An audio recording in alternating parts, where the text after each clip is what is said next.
Hello, all you out there in YouTube land. How's it going tonight? It's going good, man. How are Yeah. you? Not too bad. Not too bad. Got a busy week. Got to get a lot in before leaving town next week. So, shipping a lot of orders. These are the orders from yesterday. I started pulling some of them before the show, so to try to save some time. So, yeah, good. Getting stuff listed. The card show was great. Got a lot of stuff that I was able to flip right away, which is kind of nice. I'm sure you'll And tell me about some of that tonight. yeah, yeah, and it turns out that I didn't spend very much. How about you? It was kind of my average card show. Same amount of cards, same amount of spend. Like you, I feel like I got some good stuff that I came home with. Sold some of it already. Within like 20 minutes of listing it, so Yeah, that's always a good sign, right? yeah, it's crazy, isn't it? Yeah, yeah, I like to try to hit my break even, within a couple days. That's kind of yeah, nice. You're not yeah. really out anything, and then you have the rest as pure profit. And if you got to sit on them, you can sit on them. Well, we got our first call out here for the goats. I guess Man. we have to. I guess we have to oblige. Stuart, how you feeling tonight? He's very excited. It turns out. Oh, Stuart, you're one in a million. We got to get some like Stuart T-shirts or something. I think. Maybe I we don't know. might We'll have to. see. We'll see. We might be a ways away from merchandising yet, but Remember how on Richie Rich they had Dollar the dog and he had little dollar signs on him? We can have yeah, Dollar heck yeah, the goat. a goat with dollar signs on it. Oh my gosh, the dollar box goat. I think that's amazing. I don't know who wouldn't enjoy that, right? Right? Exactly. So. So I know. We have a couple topics tonight. Of course, we're going to talk about the national because, of course, that's next week. I'm going to try to do a live that night, and we might be kind of shooting that one by the fly. Um, that's preview night. The show is open, I believe, from 3 to 7. I want to say, Okay. and it's by far for what we do the most important night of the entire show. So. Um, I'm definitely going to be hitting those boxes all 4 hours, and if they let us go longer, I'm going to go a little longer. So Yeah. that's going to kind of determine the show or not, or maybe I jump on a little bit later or something. Um, but outside of that, yeah, I'm super excited for the show. I'm going to go buy a couple of empty 5,000 count boxes and try to fill them up. That's my goal. So I Yeah. know I'm I pretty know you're bummed not that able I to can't go. join We you. we yeah, we kind of hooked up on that one a little bit late, and you already have plans, but. I'm planning to drive to Cleveland next year, so I don't know what you think of that. Yeah, I'm all in on that. I already Okay. started preparing, the household that Nice. I'm gonna have a road trip coming. It's like a 6.5 hour drive from what I saw. So Yeah. depending on road construction and weather and blah blah blah, the other things, I think it's a pretty easy travel trip. I've never stayed in Cleveland before, so I'll have to kind of feel out the accommodations and things like that. But Right. I have to get through this year's first, and then we'll see what we're doing with that. But Yeah. couple of announcements they came out with this week. Our VIP lounge. I do VIP every year. We have Brian Urlacher as a free signer, just hanging out in the VIP lounge on Saturday. I want to say so. That's kind of cool. I think I heard Um, that. Yeah, that is cool. yeah, as a guy that watched a lot of Packer games, back in the day, I certainly remember his impacts. And yeah, so that could be fun. I got a couple of Urlacher cards just laying around. I might grab a couple and bring them with me just for fun. Yeah. Yeah. If he's signing for free, why not, right? Mm-hmm. So I saw back to kind of what we do. I saw a picture of eBay's setup, and it looks very different this year. Really? Yeah, maybe I'll try to pull a picture of that up. Um, but very kind of space agey and everything. I think their big motivation this year. Trying to find this here. Their big motivation this year is to promote their the vault. Oh, Did you say the vault? Oh, okay. Somebody said the vault, I think. Anyway, yeah, they're really trying to promote the vault. So I think their booth design is more like the space agey storage, because you can actually bring cards to them for them to vault and drop them right. off right there. How do you So feel it'll be about kind of vaulting interesting, I cards? think, to see. I struggle with the concept of vaulting Yeah, cards. I guess maybe if it was a huge, yeah, dollar card, maybe. But most cards I want to hold in my hand when I want to look at it, right? Like, right, correct. Yeah, obviously for what we do, it doesn't make a whole lot of sense anyway. right. We don't have that kind of stuff. I definitely have some PC stuff that would, fit in a vault situation. But yeah, I mean, the reason I wanted the cards is because I wanted the cards. I don't really want Yeah. to, um, store them somewhere else. I think it's more for like the long-term investor type of thing. Mhm. It's an asset holder vehicle. Some people, if Collectors they have more. really big stuff, they put it in a safe deposit box at their bank. So it's really not Mhm. that different. I mean, you can't just drive there and look at it, I guess, but Right. um, they hold it. If you decide you want it shipped later, you can get it shipped to you. It's there's some options, for it, but I'm sure they charge you. Yeah. I can't imagine they wouldn't. I don't remember what the cost was. I set up with the vault super early on, and I just never did anything with it. Um, but yeah, so that'll be interesting at the show, because last year they did you fill out a survey form and then they gave you a free card, designer card, and so we spent quite a bit of time there just collecting the free cards. If you get the whole set, you could get an extra card, stuff like that. And I don't think they're going to do a lot of that this time. I believe there's like a scavenger hunt that they're putting out there. Um, Okay. that might be fun, be kind of cool for a video, if we had some time to maybe work on that, but we'll see. Definitely So, not the goal of the show so you were for us. talking about the fees for the vault. Hmm. They run a deal, no fees until 2024, but then buyer's premium fees are 3% thereafter, and withdrawal fees are capped at $50 a card. So Okay, yeah, you that knew sounds they had to right. get their money somehow, right? Right. Yeah, I mean it's I I don't know. I don't really see. I suppose it's insured and all that, but how do you really know where your card is sitting? Who do you know is taking a, I don't know. I don't really like the overall concept of it. I'm too hands-on-y for that, you know. Yeah. Um, And then if you buy and sell it without ever holding it in your hand, and then the next buyer actually doesn't vault it and gets it in their right, hand, and then suddenly they're like, "Hey, what's this? What's this crack in the slab?" And you're like, "I've never even held the thing." Like, right. it would be a weird position, right? Yeah, yeah, I don't, yeah, I don't. You're right, because how do you have a guarantee that that's your actual card? Right. You know, I mean, it's easy to speak poorly of eBay, but Even though we but love eBay. I do overall trust them, and I do like the company, and I've been on them forever.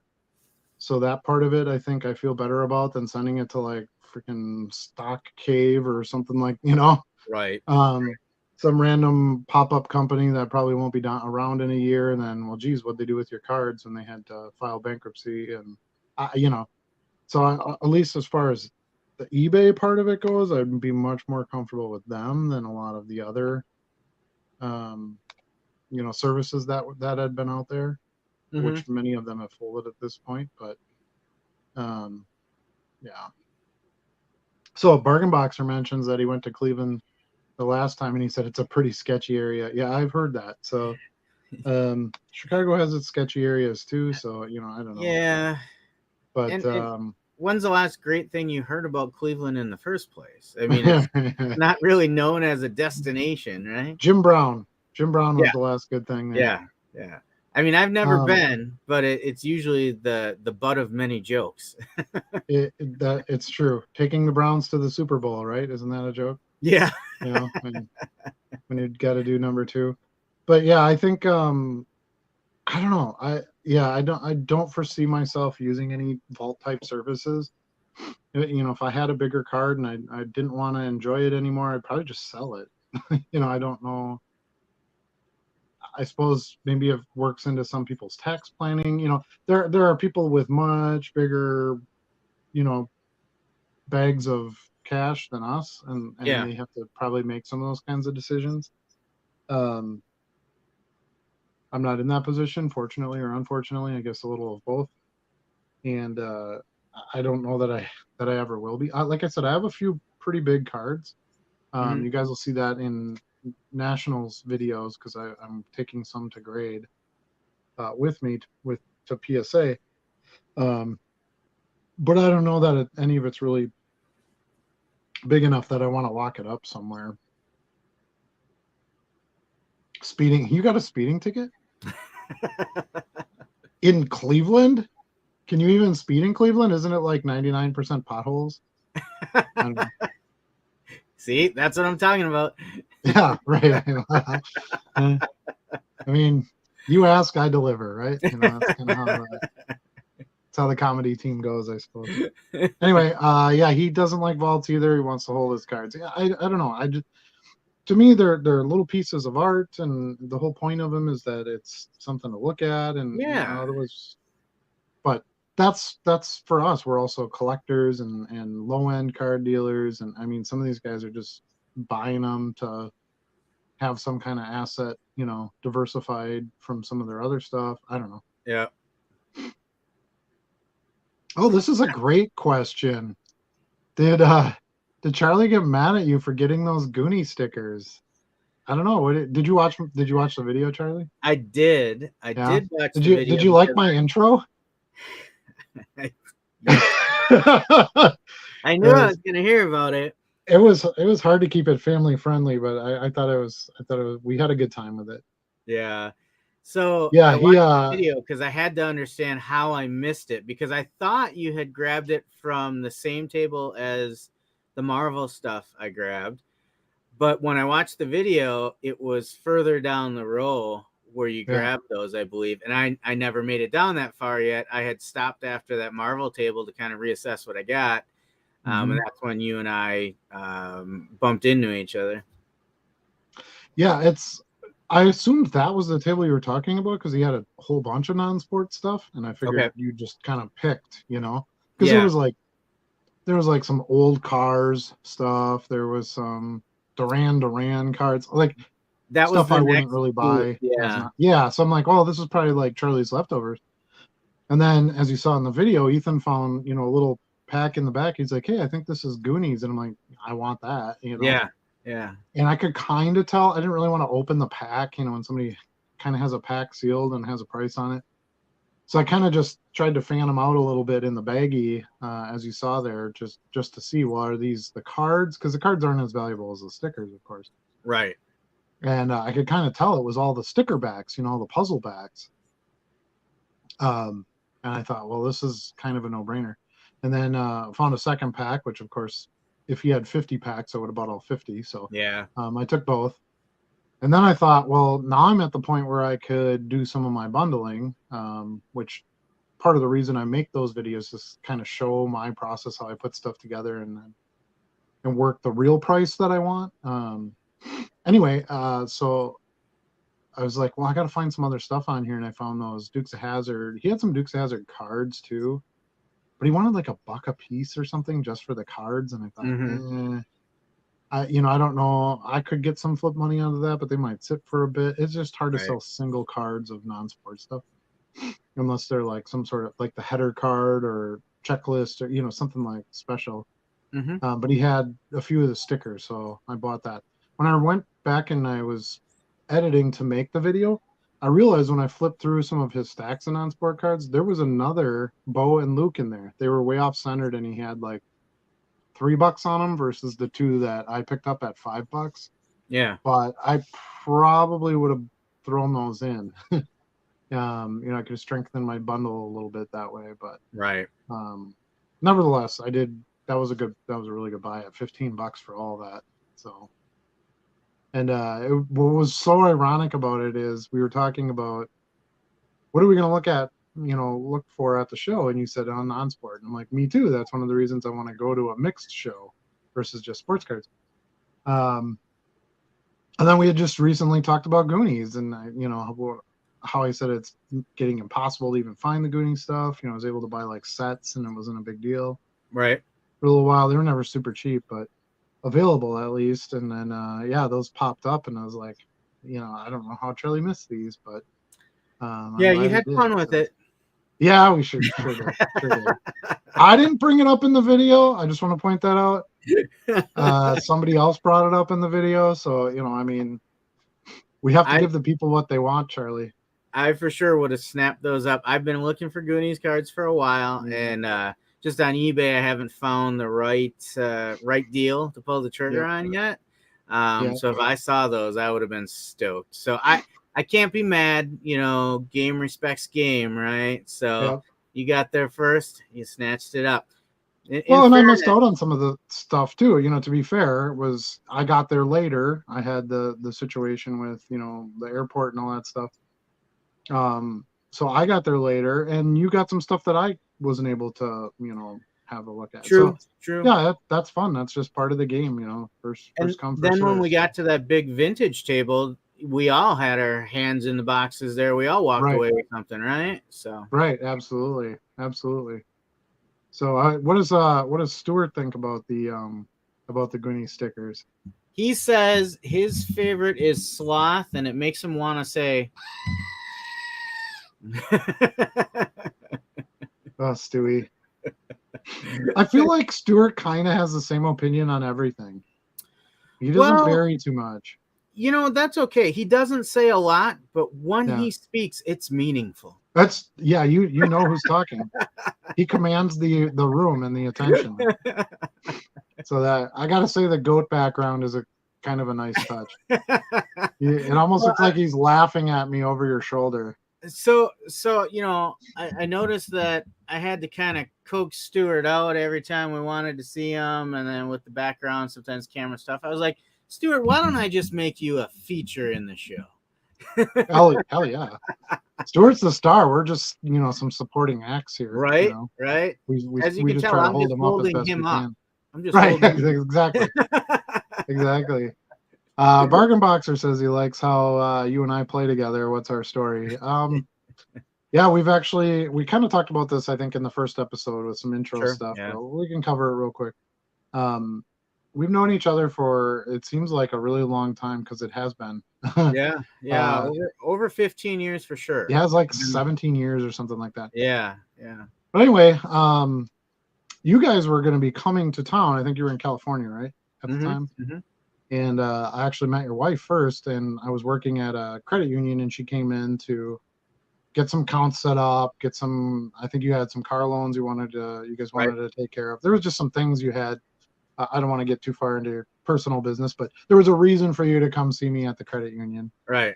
And you were still in California working. Mm-hmm. So Jenny came to me and just wanted to get some information that she could pass along back to you, and try to get some relationships set up here. And I think we really worked well together. And then when I had a chance to meet you, we really clicked, and just kind of been friends ever since. On and off with different things. And I left that credit union, went to another institution, but we still would kind of chat about things that we had going on and stuff like that. And then ironically, right before Christmas, Jenny had reached out to us. I think she had reached out to us, or maybe we reached out to her. I can't remember. But anyway, I had some guitars that I wasn't going to be using anymore. They were decor. I wasn't playing them or anything. And Jenny said that you guys wanted them for the boys. I'm not ruining the Santa Claus. No, they have them. They have them. Okay. Anyway, so So that was kind of how we got reconnected. And then we said, hey, we gotta hook up. And Jenny and my wife Bree, they really hit it off and get along, and we have the same kind of humor and stuff like that. So that's kind of how it clicked. Some people you just can hang out with, no matter what. Yeah, So I think some of our first non-work conversations were probably around the Star Wars franchise, because you were doing the Legion stuff, and I was always a big fan of the movies and the comics and right. all of that stuff, and that just kind of bled over eventually into the card business. And I had been collecting for a while, and you showed me kind of your setup and what you had been doing the last couple of years, and it just lit a spark in me. And next thing you know, we're on YouTube every Wednesday night talking about this stuff. Right. It's kind of funny how these little hits in life we sort of hook up, for whatever reason. Yeah. Which it's also interesting because we have very different interests too. Yeah. Mm-hmm. You like the go up north and the four-wheeling type of thing. I don't really do that. I go to a big city and I hang out in a fancy hotel, and I do costuming, and you don't do any of that. So it's kind of fun because we have some things that, like, I totally respect, and I like your interests, and I know how important they are to you. And then likewise, you respect what I like to do in my free time. So it's kind of fun. We can share the cards, and then we have some other things that we don't do the same. So one other difference, I come right off the American football field from coaching, and you like some other goofy game they call football. The true football, the real football. Yeah. But again, I love organized sports, period. It provided a lot to me in my life. I played in Europe for a while, and I played on a lot of really good teams, scored a lot of goals, made a lot of friends, a lot of good teammates, did a lot of traveling. Ted Lasso. It teaches you how to win. It teaches you how to lose. It teaches you how to work with others. There's a lot of teams I was on where I didn't care for a lot of the other players, but you figure out how to work together. They were very, very talented, and they deserve to be there. You can't always be with your friends all the time, for everything you do. So, that's kind of my athletic side of things, which I'm not very athletic anymore. I'm sure you can tell that. But at one point in time, I could eat whatever I wanted, and still be able to run. But so I am very close to 50 now. And I was running around tonight on the practice field, and every one of my joints said, "What are you doing?" Yeah. Yeah, you're not supposed to be doing that. Let those kids do that. Yeah, actually it's funny. I was up till about, probably the second year when Luna came home. So that was a while ago now, 7 years ago. I was running pretty much every day, like 7 miles a day. Yeah. Because I don't know if you remember this, but I had lost a ton of weight, and I did a lot of workout type stuff, and then I kind of got into some side hustle stuff, and I picked up a lot with the Legion. I got some kind of a position where I was in leadership, so I was in all these chat groups and doing all this junk, organizing like big conventions, and anyway, I had other things that just took my attention away, and I just never really got back into it. Right. That's something I'm looking to change in the very near future, is adding some more time to be able to do some of those kinds of things. So hopefully more to come on that too. Anyway, Dave says the Brewers are up by 2. So here's another thing that Charlie and I don't agree on. This is the Brewers, this is the Cubs, and I don't know, he's got it all out of order for some reason. What are the current standings? I haven't looked in a while. Reds. I don't know about that. The Reds won. The Brewers just took like 2 out of 3 from the Reds. Listen to you. It was probably an accident. Maybe they forgot their shoes or something. I don't know. Oh, come on. They contained Ellie. That's what happened. All right, moving on. Have either of you been to Eagle River, Wisconsin? I will be going in 2 weeks. We love northern Wisconsin. I've been to Eagle River. I couldn't tell you much about it. It's more like I've been through Eagle River. Same. I'm not I know the sure Falkenbach's there. Right. Henry Pfaffenbach, and my mother was a Pfaffenbach. Pfaffenbach, yeah. I'm not sure where you're from. It says you love northern Wisconsin. But yeah, we're in northern Wisconsin, so we sort of fit that mold anyway, even if we're not Eagle River people. I do have a goal to go to the Snowmobile Hall of Fame in Eagle River sometime. Yeah, It is a haven for snowmobilers out there in the winter. I just remember in college, in college you do this dumb thing where you just like random road trip, right? And you just drive somewhere and then you buy beer and stay at some shady hotel or whatever. Anyway, I can remember going to past. So when I think of Eagle River, I think of Spread Eagle, Wisconsin, which is the craziest name ever for a city. The Golden and I Nugget. Can remember the Golden Nugget, Spread Eagle. Yeah, I remember. I remember the strip club, and I'm like, strip club and Eagle. Whoa! Who said anything about a strip club? I thought that was a fine dining establishment. Or something. It is. Yes, the servers are amazing. Yes. Moving on. Okay, so Fallen Prime here. I know who Fallen Prime is.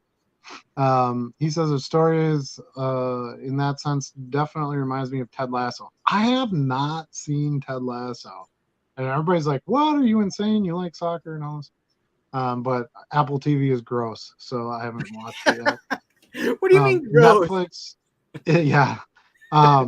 It's definitely got a good size cult following, so Netflix will buy it, or Prime or something like that. So I'll catch it. Now that it's done, it should be available pretty soon somewhere else.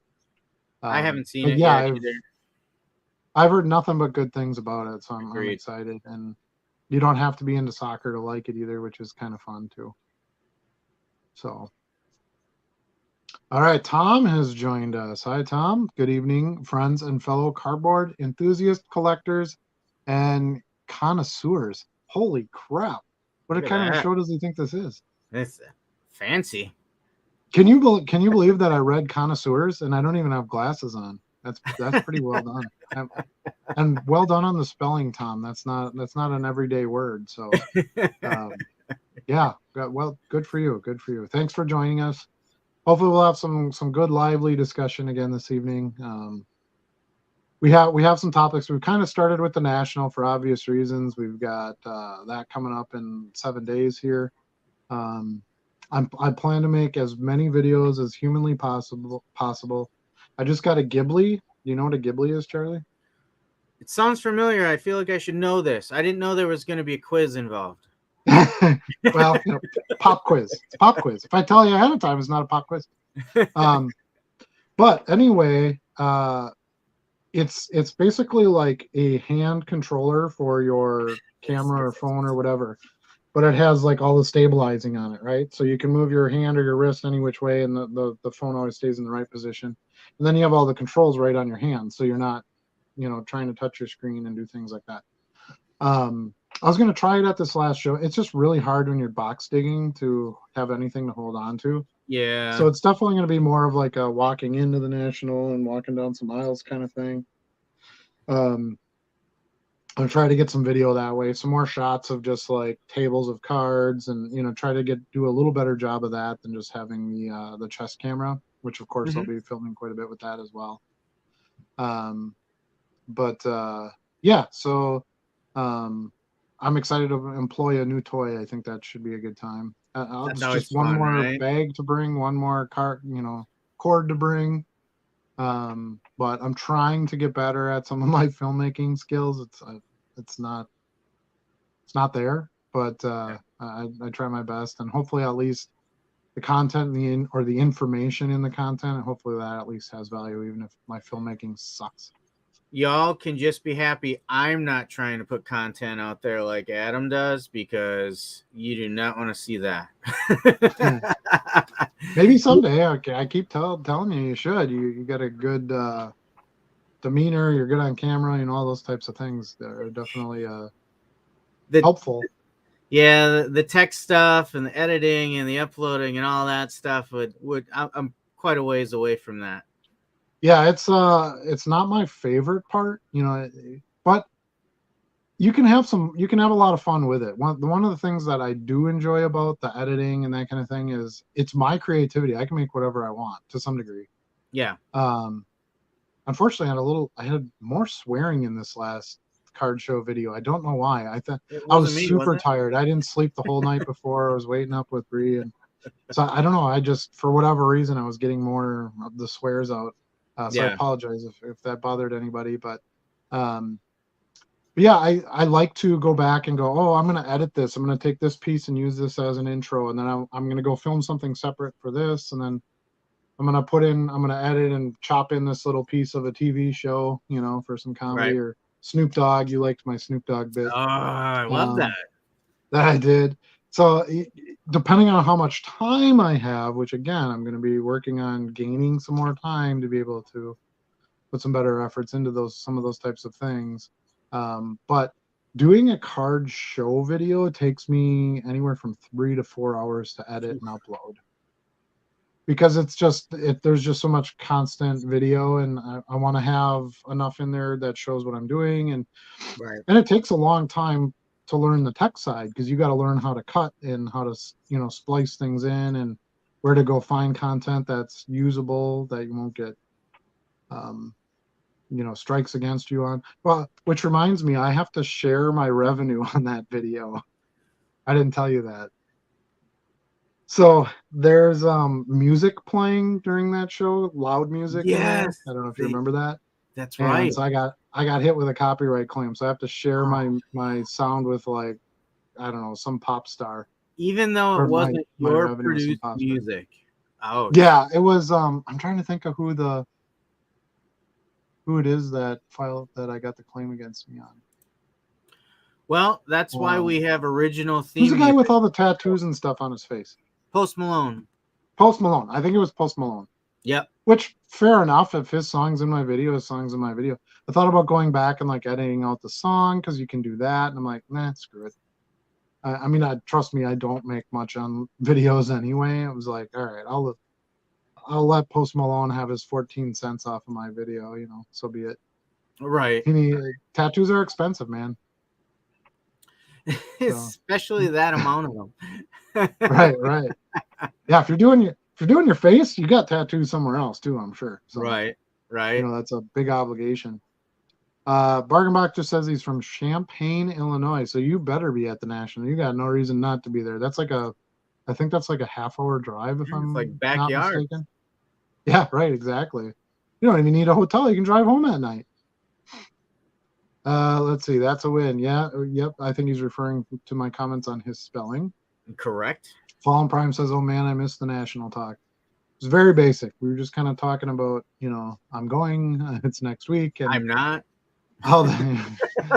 And how that's going to affect the show a little bit, or potentially a lot, due to it being Wednesday night. So that was kind of what we were really talking about. That and eBay's different type of setup. We touched on that, and then also going to Cleveland next year, and its shady location. So Tom says he got his 25 listings done over the past week, so no need to be ashamed after all. That OATV. I would never shame you. Yeah, I really try to, because I have such volume in sales, I want to at least replace what I sold in my listings. I don't want my listings to depreciate. So I think I had 140 cards sold today. I had a really good day today. 140 cards. I've got probably like 40 or 50 of them done already. Maybe it wasn't quite that many that I sold. Maybe like 100 cards, we'll say. And some of them are quantity listings, so that the listing doesn't go away on some of those. But let's say 35 of them were single listings. I got to at least put 35 up today. So that's kind of how I've made my listing goal for each day is. And again, it's time, focus, and everything else going on. But that's what I try to at least get up. At least keep that number from dropping, even if I can't put it up too high. There's other times where I'll sit down with 300-400 cards. I've messaged you, Charlie, where I've had, hey, I got 300 listings in today. Right. So there's some times where you can just really bang them out. So try not to put too much stress on myself for the one day. At least if I can break even, like get back to even, I'm pretty satisfied with that. I Yeah, don't I know if don't. you do you have listing goals. I don't always set a target daily. Sometimes I do. If I'm like when I was close to hitting 1,000, like I would set a goal for myself. All right, I need to list at least 25 this evening, Right. and 50 for the day or something, But in general, I just want to make sure I list some every day. Um, I want to keep growing my inventory, obviously replace any sales, like you just mentioned. But also for me, it's still a skill to practice. So I'm still trying to get better at it. I'm tweaking things all the time. We've talked before on the show how I started filling in a ton of stuff on my listings. eBay gives you that little blurb. Oh, we recommend you fill in 25 Yeah. more fields. And I Yeah. kind of took that as the gospel originally. And day by day, I've kind of whittled it down, taking a lot of your advice as well. And so I really I want to get some practice, but I also want to.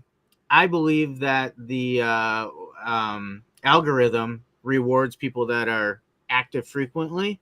A Um, 1,000% it does. They've even stated that themselves. Yes. yeah, so that's Yeah. also why I want to list at least a handful of cards every day. I do feel like when I've had some spells where I was super busy elsewhere and I didn't list anything for a couple days, I felt like my sales also went down. So I Yeah. think there's something to that. Yeah. I don't think you're wrong by any measure. And honestly, for your sales to increase, which I think most of us, if we're doing this, we want our sales to increase, you got to list more. Like there's Yeah, really no, that's so, working in finance for a lot of years, I would constantly get questions from people. How do I get my credit score to go up? Borrow money and pay it back on time. Like if you yeah, don't do that bare minimum, you're not going to go anywhere, So it's right. kind of the same thing with eBay. You sell your stuff, you have to replace those items. I had a conversation with a newer seller the other day. He found my videos and he messaged me and he said, "Hey, how do you know what to list and what not to list?" And I thought it was an interesting question because it was like, what does he mean? And I think what he was referring to, well, I don't want to waste my time listing stuff that won't sell. Okay. Fair. That's a fair point. However, how do you know it won't sell? I mean, I sell water skiing squirrel cards. Hmm. You I think people have to stop worrying about that so much and just get stuff listed out there. Right. Even if maybe somebody doesn't buy that card, maybe it's at least something to get them into your store. Um, you know, I, so I'll just take a stack of whatever, unless it's like super super low end common, 1991 Fleer baseball, because it's the worst set ever made. I'll say it again and 100 more times throughout the rest of our time making these videos. But a super, Steve Finley card, right? Common, whatever. Those I throw in my 10-cent box because I don't want to deal with them. And even though I could get a potential sale on that card, I don't want to spend my time doing that. So Right. you really kind of just have to draw the line, I guess, yourself on what you think you can sell and what you don't think is going to sell. I had a 1991 Fleer. I think I shipped it this morning. I had a 1991 Fleer Steve Young base card sell yesterday for $2. Yeah. Like the dumbest card ever. But I get, out of let's say I have 100 sales in the day, I have probably 8 or 10 cards that are like that Yeah. really don't have any business selling. Now, Steve Young is a good name. He's a Hall of Famer. Like there's attributes to that card that makes it easily worth listing, but that should be a card that just sits there forever. Like who's buying that? But there's a buyer for pretty much everything, and if you can get it for the right price, list it. It doesn't cost you anything to list it. Stick it in a drawer. If it doesn't sell for a year, so be it. If it sells, you can go, ha, I pulled one over on that guy. Yeah. Just kidding. Yeah. Just kidding, Exactly. customers. But yeah, like something like this. This is do you know about this card? Do you know what's special about this card? No. What's special about it? Looks So like this a is a base card. 20 This is a 2020 Donruss Tom Brady card, but it's a variation photo. See the Okay. red D on the back? Yep. So this is the kind of thing where, like, it's good to list the base version of that card and then also the variation version. You see what I mean? Yeah. To have the representation of both those cards. And a lot of times I'll sell like the variation and the base version to one buyer. They'll buy both cards. So I think it's you could easily say, well, yeah, I'm definitely listing the variation. I think I got like $5 or $6 for this. So they sell solid for a Donruss base card. And you could say, well, I'll list this one, but then the regular one I'm not going to list because I don't think anybody's going to buy the base Donruss. So I don't know. I tend to look at the player more than anything else ever on a card. If it is a Tom Brady card, it's getting listed. I don't care what it is. If it's a Brett Favre card, it's getting listed. I don't care what it is. So I have my players that I do that with no matter what, and then everything else I kind of evaluate it as I go. If I buy a big lot of vintage, like not real vintage, like 50s, anything 50s, 60s, 70s, I will list. Commons, I sell a ton of commons. Yep. But like, let's say 1982, right? Commons from 1982. Yeah, I might think twice about putting a whole bunch of those in the store. And the main reason I think twice about that is I have to list each one individually, so each one takes up a spot. Mm-hmm. If I have 25 copies of 1991 Fleer Steve Finley, and I can list them all for one listing, that might not be a bad idea. What if somebody comes in and buys 10 copies? Right. That stuff happens too. I have a couple of examples of that right here. This is an order I got today. I got sold 4 of these 96 Laser View base cards. Somebody came in and bought 2 of these Shaq Finest cards. And I love to sell the bulk because it saves you so much on fees. I think that's I sold 2 Donovan McNabb Finest rookies. So I really try to get more than one of anything is beneficial, for your sales. I also sold a Tony Soprano, just thought I'd throw that out there. He's the man. And you'll never guess what else I sold today. What else did you sell? My Little Ponies. Oh my gosh. I sold what is this? DJ Pond and Octavia. I sold Applejack. And I sold the cakes. That is cake awesome. Making ponies. Yep. My Little Pony. I got, let's see, 3, 5. I got a little over $8 for those 3 cards. Yeah. That stuff is just money. Anyway, it's kind of funny because do you ever watch, I don't know what other channels you watch, but do you ever watch, I'm going to ask you right now. Trying to Neo, do you ever watch Neo, Cards and Comics? Negative. No. Okay, great channel, good channel. It's kind of informational. There's no flash or anything to the channel, but it was funny because he was talking today about the Nationals coming up. How does everybody feel about it? Like, kind of reading the temperature, right? Yeah. Of excitement for the show. And he said he's definitely excited. He'll be there and all that stuff. But it was kind of ironic because he's like, I can't really think of a sports card I want to get, but he's like, there's a whole bunch of non-sports stuff I want. So he's talking about like actor autos and like some parallel stuff and some Lord of the Rings stuff. And I thought it was super interesting that, and granted, his show is called Comics and Cards. He also does comic books and besides sports cards. So, obviously he's in that realm, but it was kind of funny because that was the one thing you and I had talked about recently with going to shows is I want to get some non-sport stuff. Right. So we'll see. There might be, I remember the National last time there was non-sport stuff everywhere and I hardly bought anything.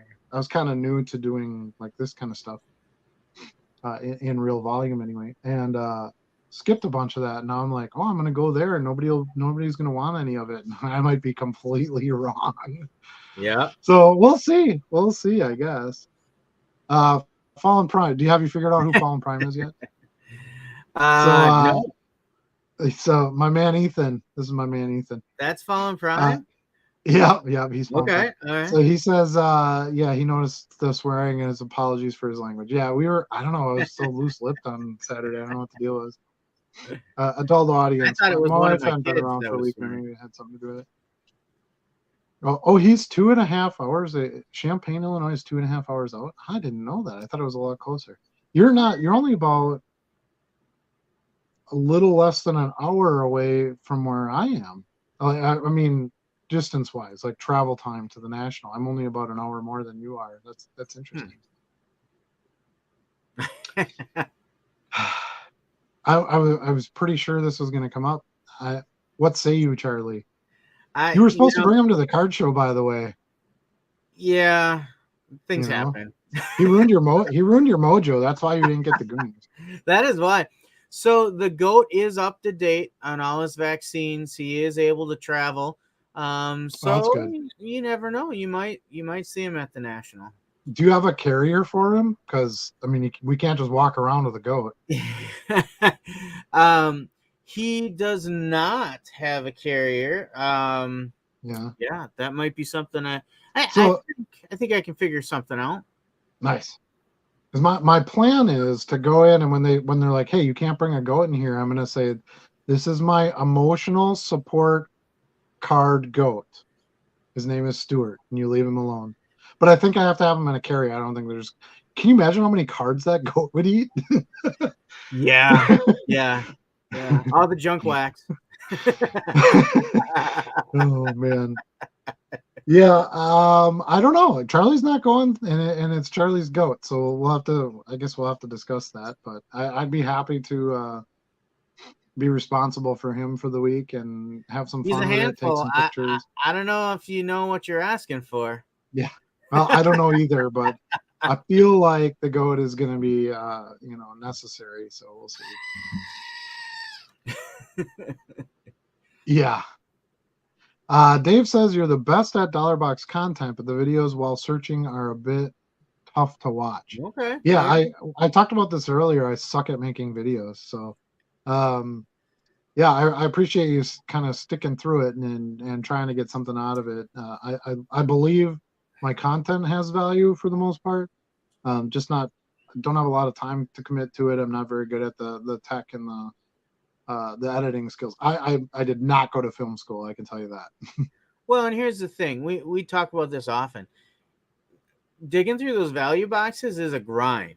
It And is. and your content includes that grind sometimes. So Mhm. you got to get through that to get to the exciting part sometimes. And Yep. I get that, but it's also part of the process, right? Like we want to make sure, I say we, really it's you, Adam. I think you want to make sure that you're sharing that part of the process to help people understand what it takes to do what you're doing. Yeah, I think the biggest thing that transparency has always been pretty important to me because, again, just a quick touch on this, the reason I started the channel was that there were a lot of other flashy type channels out there that I don't think really portrayed all the ways to participating in card flipping.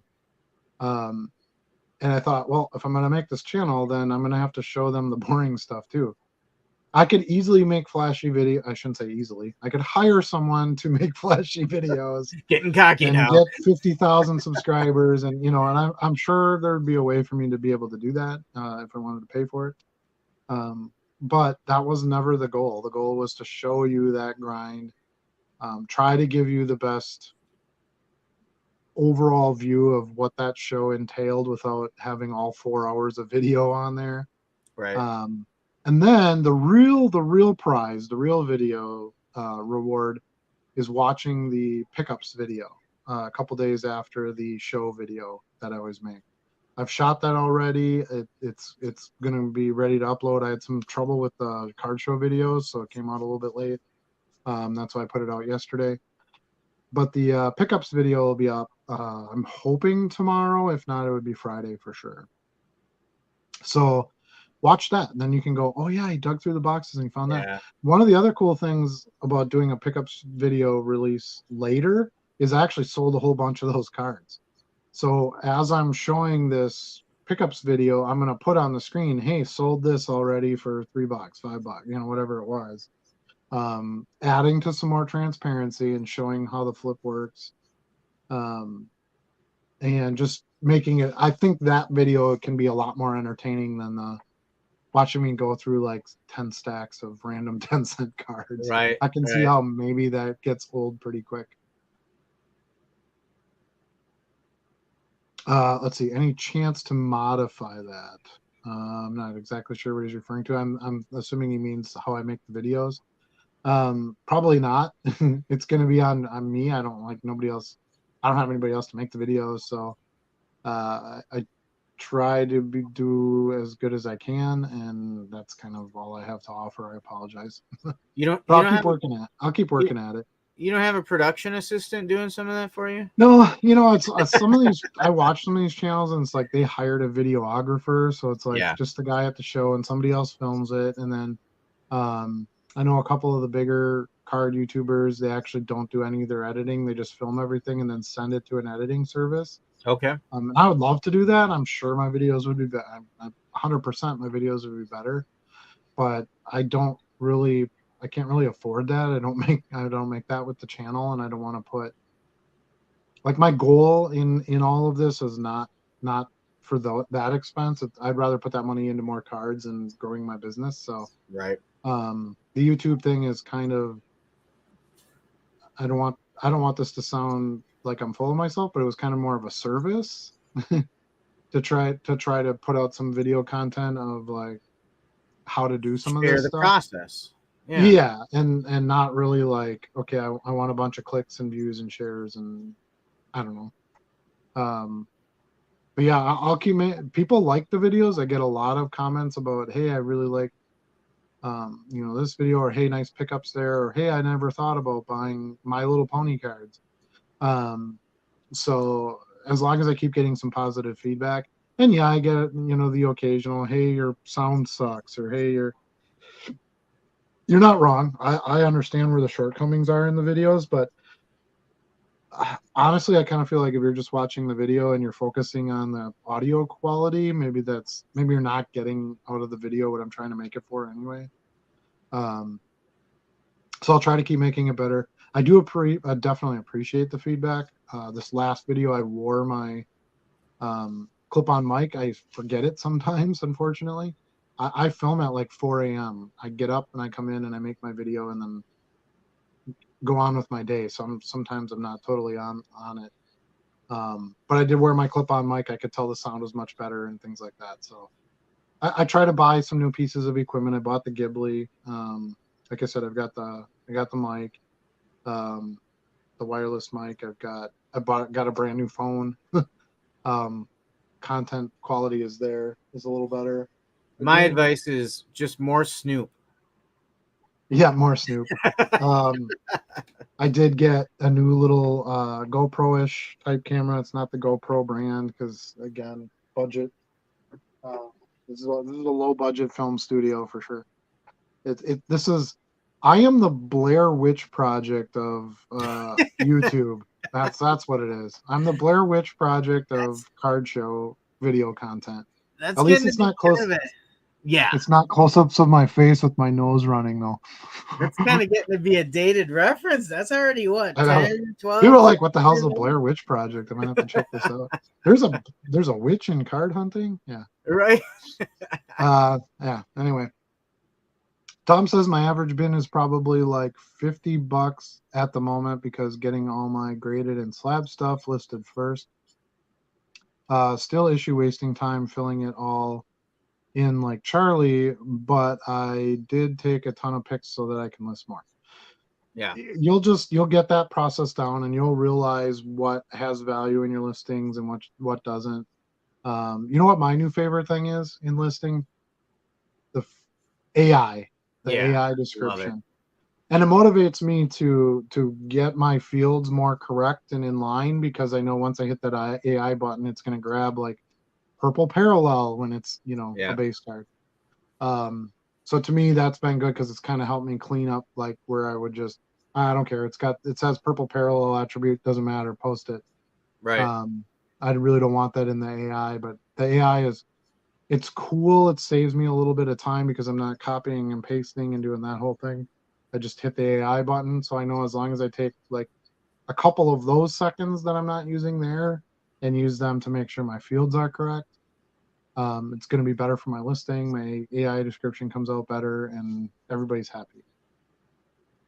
So, Charlie, it was nice chatting with you Saturday. Adam, awesome pickup video. Didn't do the pickup video yet. I'm assuming you're referring to the card show video. The pickup video will be coming soon. And Charlie, you made a friend. Yeah, we had a nice conversation. A couple times we chatted a little bit there. Yeah, Nice. Yeah, you didn't have the goat with you, so you had to I did it. I did it. you had to make a friend. So that's awesome. I think it's cool too that you bring your boys with you. I think it's fun that you've got that kind of thing to share, and they seem to enjoy it. Their They cards are a do. little different than your cards, but that's okay too. That's what's great about it. So an interesting thing about it is they do some of the same things though. So I have an old friend from high school coming to town later this week, and his daughter specifically loves Eevee from the Pokemon set. Right on. And so I shared that with the boys, and they were on a mission to find some more Eevee for him. Nice. And they've got a deal all worked out when he gets here. So That's awesome. yeah, Yeah, and paying it forward is good too. I try to find cards that other people like, and sometimes I'll have customers that'll say, I have a Pac-Man customer, yep, and messaged me the other day, and he's like, "Dude, I need these few Miss Pac-Man cards. If you come across them, let me know." And I had yep, bought basically a complete set of Miss Pac-Man. I kind of showed some of those off a couple of weeks ago. I messaged him and I'm like, "Hey, I got all these numbers that you need, and great, send me a listing and I'll pay for it." So yep, yep. it was really nice. I was able to help him get what he needed, and of course, I got some money out of it. So Yeah. it's good. It's good. And sometimes I just have some friends. Like I have a really good old friend that is a big Daryl Strawberry fan. Yeah, Anytime I see a strawberry card in a value box, I grab it and put it aside for him. Just a token of goodwill from me for an old friend that's been there a long time for me. sure. And he loves it. Like whatever it is, I pulled an atomic card for him the other day at that show. Hmm. He's like, that is awesome. So Yeah, it feels good when you help somebody else find the stuff they like too. especially when people like obscure players and you find them because they're always cheap, and Yeah, it's kind of like that, prize in the cereal box, right? Like you didn't really expect it to be there, and like you and Brandon Marsh. yeah, right. The grizzly bear. I don't know. I just like that dude. I don't know. Sometimes you just like a player. I don't know. It's kind of a weird thing, but Yeah, the yeah, stuff was cheap. It was 10 cents. I found a couple of his. I love that capstone set. We talked about that a little bit, and yep, found a couple of Acuna cards out of that, and yeah. So I mean, Brandon Marsh's. I found a Fire rookie. Topps Fire is one of my favorite sets of all time. I'm glad they those brought are it cool. back again. Yep. Um, but yeah, Fallen Prime wants to know: are there any players or guys you're seeing a bunch in the dollar box right now that you won't see in a couple months? Well, kind of just talked about it, and I've done really well with these. But Acuna is probably a good one because I think he's got a Yep. good shot at MVP. Otani, he's going to keep crushing it, and he might end up with a trade, probably to a pretty big market team because it's to afford him is going to be difficult. So I would say baseball wise, those would probably be the two big ones. Football, I honestly think it could be, whoever really has the potential to get to the Super Bowl. So again, probably more Mahomes stuff. Yep. Um, you don't see a ton of his stuff in the dollar box as it is. Football is kind of tough because it's all the quarterbacks and they're already all overpriced because it's such a strong focus in that one position. Let's see. I'm trying to So think of there's hockey. I can't really tell you anything about hockey. I don't know. yeah. Football, there's one guy that's been sticking out to me. I've been finding a lot, and it sticks out to me because he's a young player that hasn't hit his prime yet, in my opinion, and has a lot of potential. And that's Hmm. this guy right here. If I can get the lighting just right, Travis Etienne. Yeah, Um, I I agree. am I am seeing a ton of him in the value boxes, and I'm not sure why, because he's not injured. There's Yep. there's no major competition for him, and he's electric with the ball. So I've been scooping up all I find of him. I think you're right, actually. But I don't think there's really this like Lawrence to Etienne like mental connection yet for people. You know, like Mm-hmm. you had Montana to Rice, you had Rogers to Adams, you had, you know, you got Kirk Cousins and Justin Jefferson. Like it doesn't feel like they're like you don't when you say Trevor Lawrence, you don't think Etienne, right? So I Yep. think that's going to probably build quite a bit more this year if he stays his favorite receiver. Yep. This will be kind of that year to really solidify that and make that a real duo, and then because honestly, I don't think a receiver can be too big unless their quarterback is also kind of big. Agreed. Right. So like you had, I mean, maybe there's some exceptions to that. Randy Moss probably a little bit of an exception. I mean, other than when he played with Brady. Um, but you know, if you're talking like one of the best wide receivers of all time, he can probably get away with that versus, you know, a lot of other good receivers. That was kind of the talk with Tyreek Hill, right? Like, well, it's Mahomes and Hill. Yep. What's going to happen when he leaves? And he did lose some hobby when he left. Mm-hmm.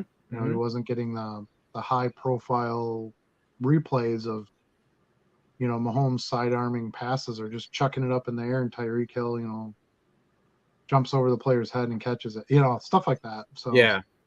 but I think Etienne, if you can get it for the right price, yeah, I think it's a good play. Trying to think of another sport where it's in the discount boxes. I think you But it won't always be. I don't know. there's a certain time period you start to see all the rookies too. Yeah, Like the hype dies off, and suddenly you start seeing them flooding the boxes. yeah, And I think we're seeing some of that with the most recent drafts. sure. I think this question's a little harder for me to answer too because I generally don't go for that stuff. I don't do prospects and that kind of thing. I go for Yeah. the guys that have made it. So it's like even in the dime box, I'm looking for Nolan Ryan and Albert Pujols and yes, Acuna. You know, some of those younger guys are at that stage now with Otani's. But I buy a lot of Joe Montana and Steve Young and Aikman and Romo. I don't know.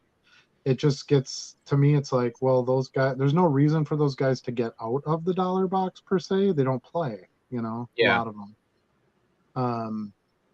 Or consequently, for them to end up in the dollar box if they're not currently because they haven't done anything to depreciate themselves. So Right. that one can be a little bit tougher. I don't do a lot of prospecting unless it's Brandon Marsh. All right, moving on. I enjoy watching the videos while searching. I wish more people would make them. American Arbitrage makes them too, and I love them. Hey, it's funny you bring him up because I just talked to him the other day. Talk to him is a strong word. Message. He messaged me and said he likes my videos, and yeah, him and I are kind of the same style. He does a lot of his at like stores. So he's doing like, oh, I went through this pile and I decided to get this, and this one sold really well and whatnot for me, and this one probably shouldn't have bought her. And I like that. I hope that, you know, if I inspired him or he inspires someone else, you know, whatever the case may be, Yeah. I think those are great videos. Those are good plays. Those are plays that anyone can do without breaking the bank, and you can get some good consistent results out of. 88 Donruss baseball is the worst of all time. 1991 Fleer, the Bumblebee card will never be beat for the worst. It's a solid yellow card with two black lines on it. Like it's the dumbest thing ever. And There's a lot of the contenders. photos, like the players' photos and stuff on it, they all suck too. So it's not even like, okay, well, the card like border design and all that isn't any good. Like the photography's bad too. They just phoned it in that year. Yeah, it was by far Fleer's worst effort because Fleer made some really, really nice cards, some of the best cards of all time. Fleer Metal, those are the best cards ever made. So it's interesting how they went from the Bumblebee to, you know, Precious Metal Gems. It's Yeah. crazy that it's the same company.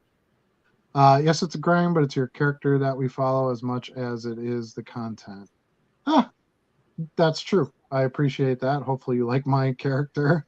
I try not to be any kind of fake or provide any filler. I'm me, and this is the video that I made. The only thing I would possibly apologize for myself is this last video. I didn't realize that I had some swearing in there. Did my best to kind of edit it around it, but some of it was during content. I did beep out the one really bad word. But yeah, so hey, but that's also me. I'm not perfect either, and sometimes I forget my camera is on and I talk a little too loose. Dave says he's not going anywhere and he'll still be watching. Great. I hope you continue to give me feedback too. I want to continue to make better videos, more videos, variety of videos. So if you stick with me, I'll stick with you, and I'll keep going. As long as people want me to make videos, I'll make them. No one wants to watch them anymore. I've got other stuff I can do. All right. How about having the GOAT do your production? He's more than just a pretty face. Wow. So, okay. Wait, I have to address this. So are you telling me that I'm so bad that the GOAT could edit better than me? Is that what you're getting out of this, Charlie? That's not exactly what I got out of it. No. Oh, okay. Well, maybe we should ask Stuart what he thinks. Stuart, what do you think? Oh, he stayed silent on this one. He's a little nervous. Ooh, a silent but deadly Stuart. That can't be good. Card Hobbyist says, yes, we're old, basically. That's what 25 years already. 25 years. I did not think it was that long. It's still a good movie. I love budget flicks. Like Clerks is one of my favorite movies of all time, and it was made for like $80,000 or something insane. It's black and white, but the content is there. I think to me sometimes that's more impressive when there isn't the big budget and the big production company and all that, and you can make something cool. I think that's above. How many $200 million Batman movies have they tried to make and they all suck? Not enough. Right. Okay, Batman's maybe not the Superman, right? There's been a bunch, I don't know. Oh, let's see. Cardboard Critter says, how was the food? Ooh. Oh, the food I assume he means at the show. Yeah. It was fun. It was brats and hot dogs and whatnot. It was kind of nice to have it right there, a little table to sit at. I liked what Sunnyview did, and I like sort of the mix show. That was fun. They do it quarterly. I intend to go back. Yeah, I'd go back. I don't know what you thought of it. This was your first time going to that one too? Yes, and what I really like, I like the more open concept shows. I mean, I like people, but I don't like bumping into people every time I turn around in some of these venues. So I like that they had a nice big expo center. Everything was spread out. You could move from one table to the next without much of a hassle. So that to me was a big plus for it. They had the space for it. I liked it too, how Charlie skipped the one table with all the Goonies stickers on it. I mean, I think that was my favorite part of the show. Wow.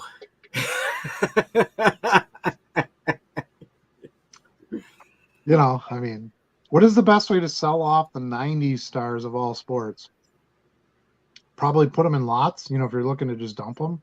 Yeah. Selling lots of Bo Jackson, lots of Joe Montana, lots of Jerry Rice. Those do very well. If they're common, I don't want to say common. If they're base cards and stuff like that, 90s stuff is overprinted. You're not going to get a ton of money for them. Right. But you can sell them pretty easily if they're stars. What about team sets? Book a show and throw them in a 50-cent box, $1 box, and see how they do. Yeah. Just put a couple bucks into it and sit at a table for a day. And if they're cheap enough, I'll buy them.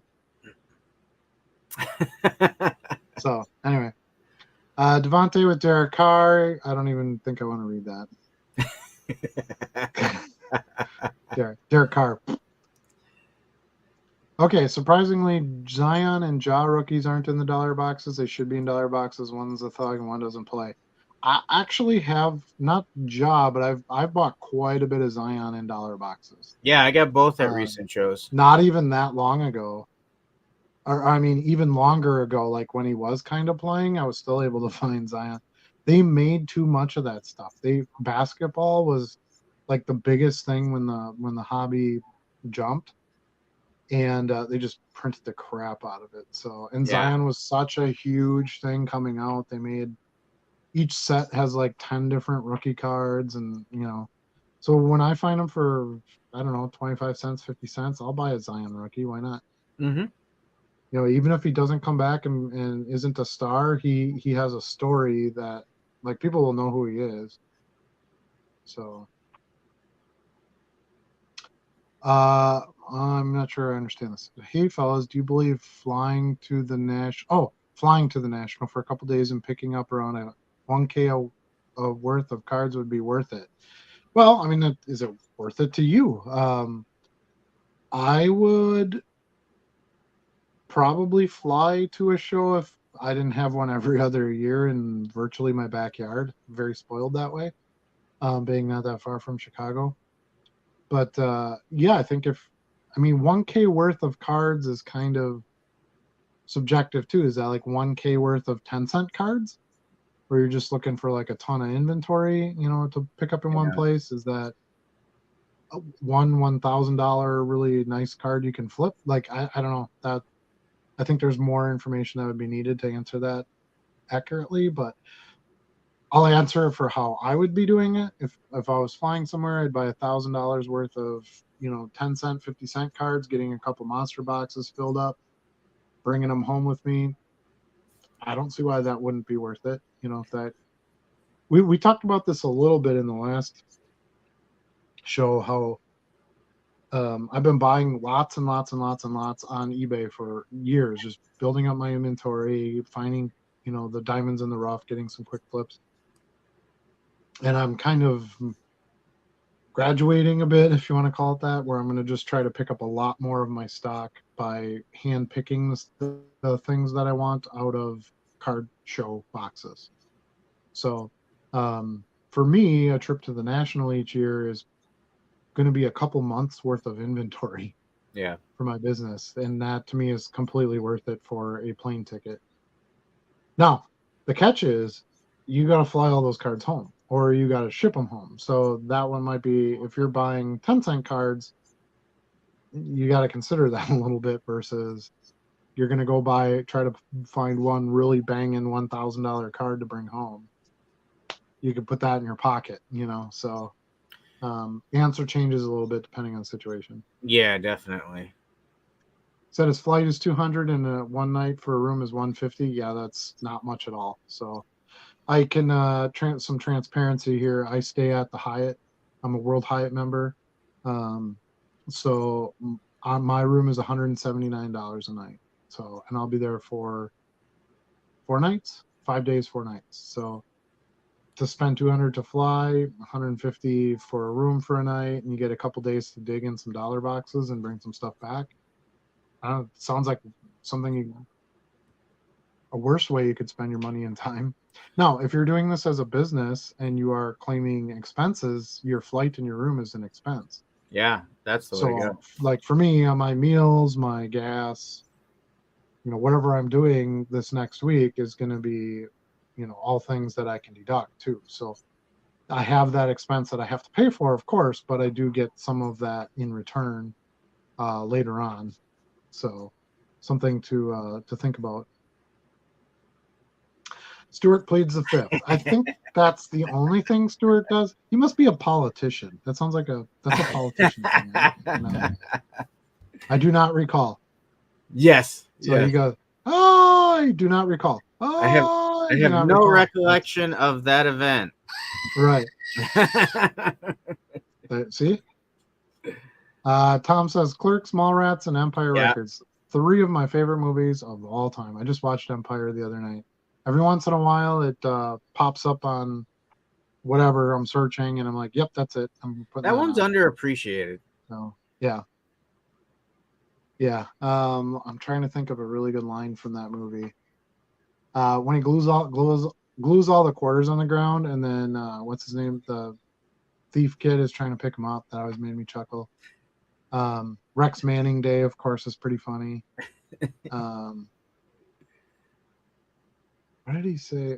The one where Joe asks him, "Hey, where's my money?" And he says, "Oh, he said he lost it at the casino or whatever." And he says, "Well, is my money coming back here?" And he says, "I don't think that's how it works, Joe." I don't know. That movie's great. If you haven't seen it, watch it. It's amazing. It's worth it.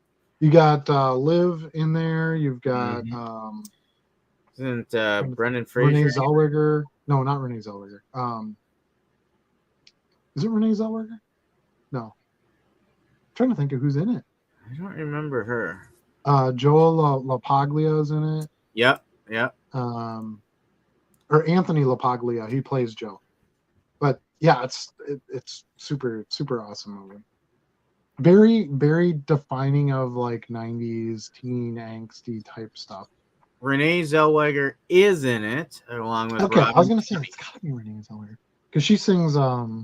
She's the one that's with Rex Manning and all that stuff. So yeah, it's great flick. Fear of Loathing in Las Vegas. For some old school Johnny Depp, or how about Remember What's Eating Gilbert Grape? Both movies are great. Yeah, I'm a Johnny Depp fan. He's pretty amazing. Did I ever tell you I saw his band play? No, the Hollywood Vampires. Yeah, so he I don't know if they were even called that at the time. There was no advertising for it. So he shot a movie in Oshkosh. Do you remember that? Yes, bank robber movie? the gangster one. Yeah. So the comic book shop that's on that street there, it's actually like right across the street from the building that they made the bank. Okay. My buddy owns a comic book shop. Well, he couldn't be there while they were filming, of course. So they paid for him to go away and stuff like that, and they turned his shop into like a dress shop or something. But anyway, one of the nights he was like, "Hey, you got to come down and see this band at the bar next door." I'm like, "All right, whatever." So at that time I was doing like the HeroClix and all this superhero stuff. Yeah. So anyway, we go over there, and sure enough, it was Johnny Depp's band was playing at the bar that night. So they didn't advertise it or anything. It was just kind of like word of the mouth sort of spread, and yeah, pretty interesting. Paranormal Activity was made for less than 15,000 and made 194 million. Jeez, it's a nice margin. Yeah, I would say that Paranormal. Yeah, I guess that was a low budget movie. It's so much easier to make a scary movie low budget, right? Because it just adds some realism to it, and bad visual effects can be good. You know, like you know you don't pick up like bad masks and things like that if you have not as me and some boys from Canaryville made one back in the 90s. Maybe we need to go find that camcorder and see if it still exists. Right, yeah, this like a Super 8 or something. Film with a Super 8. Cardboard Critter says the next show is the same day as the KI Center show. Well, that rules that out then, because KI trumps that. That's my one show, one show that I do every quarter where I sell at, so I can't give that up. If Charlie doesn't like bumping into people, he may not want to go to the National. Yeah, that's fair. I can handle pretty some busy. of it. There's actually quite a bit of space in that National. I never really had a problem getting around. You do have to stand in lines for some things and stuff like that, but yeah, if you're gonna go to the biggest show of the year, that's part of it, of course. I need to dive into hockey. I don't think that's how you play that sport. Is it? Aren't you gonna break your hands and your face if you dive? I don't know. I think you have to dive into a pool. I don't know. I'm trying to dive into some hockey a little bit myself. Yeah. I have some. You know where I get most of my hockey from? Canada. Like how I like you, Charlie. Well, Russia. Now you lost your train of thought, didn't you? Most of my hockey cards are actually Sports Illustrated for kids. Oh, okay. So I've picked up quite a bit that way. I've got some really cool. They made a few cards for like the Miracle on Ice players and stuff. from that Olympic Yeah. team, and it's fun. I just started to pick some up recently in a couple shows. Some Gretzky, Lemieux, Yager, stuff like that. Yep. Public Enemies was the There Oshkosh you go. fighting. Yeah. Okay. Who was it though? Who was the gangster? Dillinger. It was Dillinger. Dillinger. Yep. Yeah. Yep. Let's see. Tom says he was fooled as a teenager by Blair Witch Project, thought it was real found footage. That's kind of how they sold it. I think Yeah, it was. it That was was the pretty marketing. genius, to be honest with you. And they did a good job making it seem real. Like the actors were really good. It was no name actors. It was, all hand shot. It was awesome.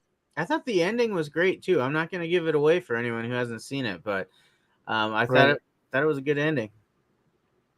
Tom wants to remind everybody to hit the thumbs up for our video. Appreciate that. Thank you so much. Let's see.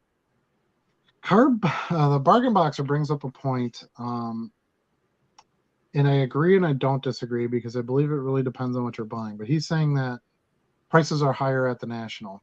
I went, the last time I went was 2 years ago. I didn't go last year, but I went 2 years ago in Chicago. That was like the peak of card prices and stuff like that. Yeah. I don't remember running into huge like price spikes over like any other shows I was going to. Now Mhm. I don't buy the popular slab. I'm not going there to buy Ellie De La Cruz slabs. Right.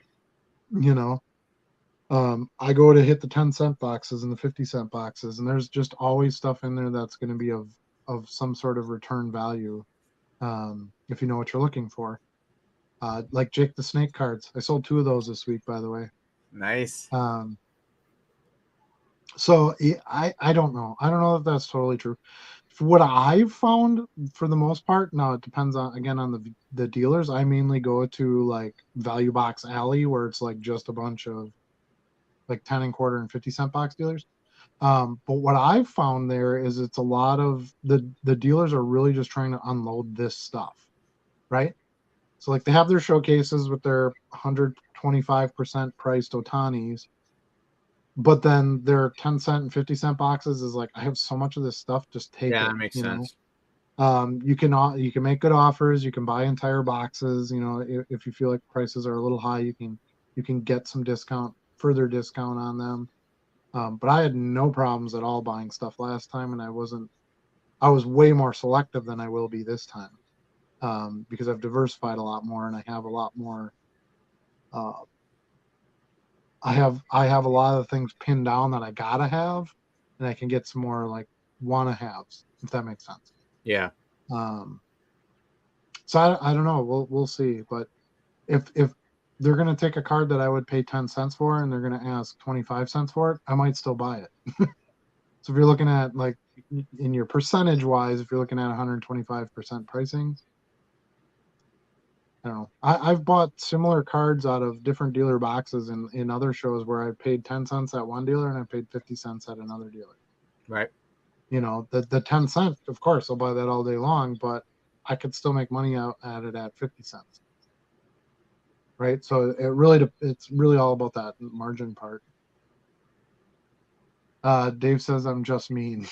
I'm not sure what he's referring to, but yeah, I was probably giving him a hard time about something, but anyway. Yes, Bargain Boxer says cards under glass. Cards in bargain boxes are under comps. Exactly. Yeah, I should have went to this comment right away. But yeah, that's kind of how I felt about it too. I tried to buy, in hindsight, I should have done this anyway, but I tried to buy some Otani rookies at the last National, which of course now they're like 10x since those days, but Yeah. everything was overpriced then, and that was before he won MVPs and potential batting titles and all these other things. So I can't imagine his stuff's going to be insane. Like prices, $1,000 card, they're going to have I price sold 3 of those Otani Babe Ruth Tops Now combo cards today. There was a run on them. I'm not sure why. Yeah, I actually sold. I don't know if I have them in here or not. I sold some of them this morning. I don't think I have them in here. I sometimes I sell so much stuff now I lose track of what's in what order. Um, I did sell another Sonic sticker though, Oh, $12. nice. Way The cool, Sonic dude. stickers, man, is like freaking printing money. That was a good buy. I got to get some more of those. Anyway, I'm giving away all my secrets though. I got to stop doing that. I don't remember what we were talking about. We were talking about the comps at the National. Oh, sure. Yeah, I think you just kind of have to look for the zig, right? If everybody's zagging to Otani and Ellie De La Cruz and Joe Burrow and whatever, then don't buy that stuff. There's plenty of. I think Brady is going to be a great buy at this show for me because 2 years ago when I was at the National, he had just won, the Super Bowl the year before. He wasn't retiring yet. It was like, oh, can he win an eighth and blah blah blah. Well, he's definitely done now, so this is the right time to buy his stuff. He hasn't hit the Hall of Fame yet. People aren't going to think about him this year. Yep. He's done at his 7 Super Bowls. That's it.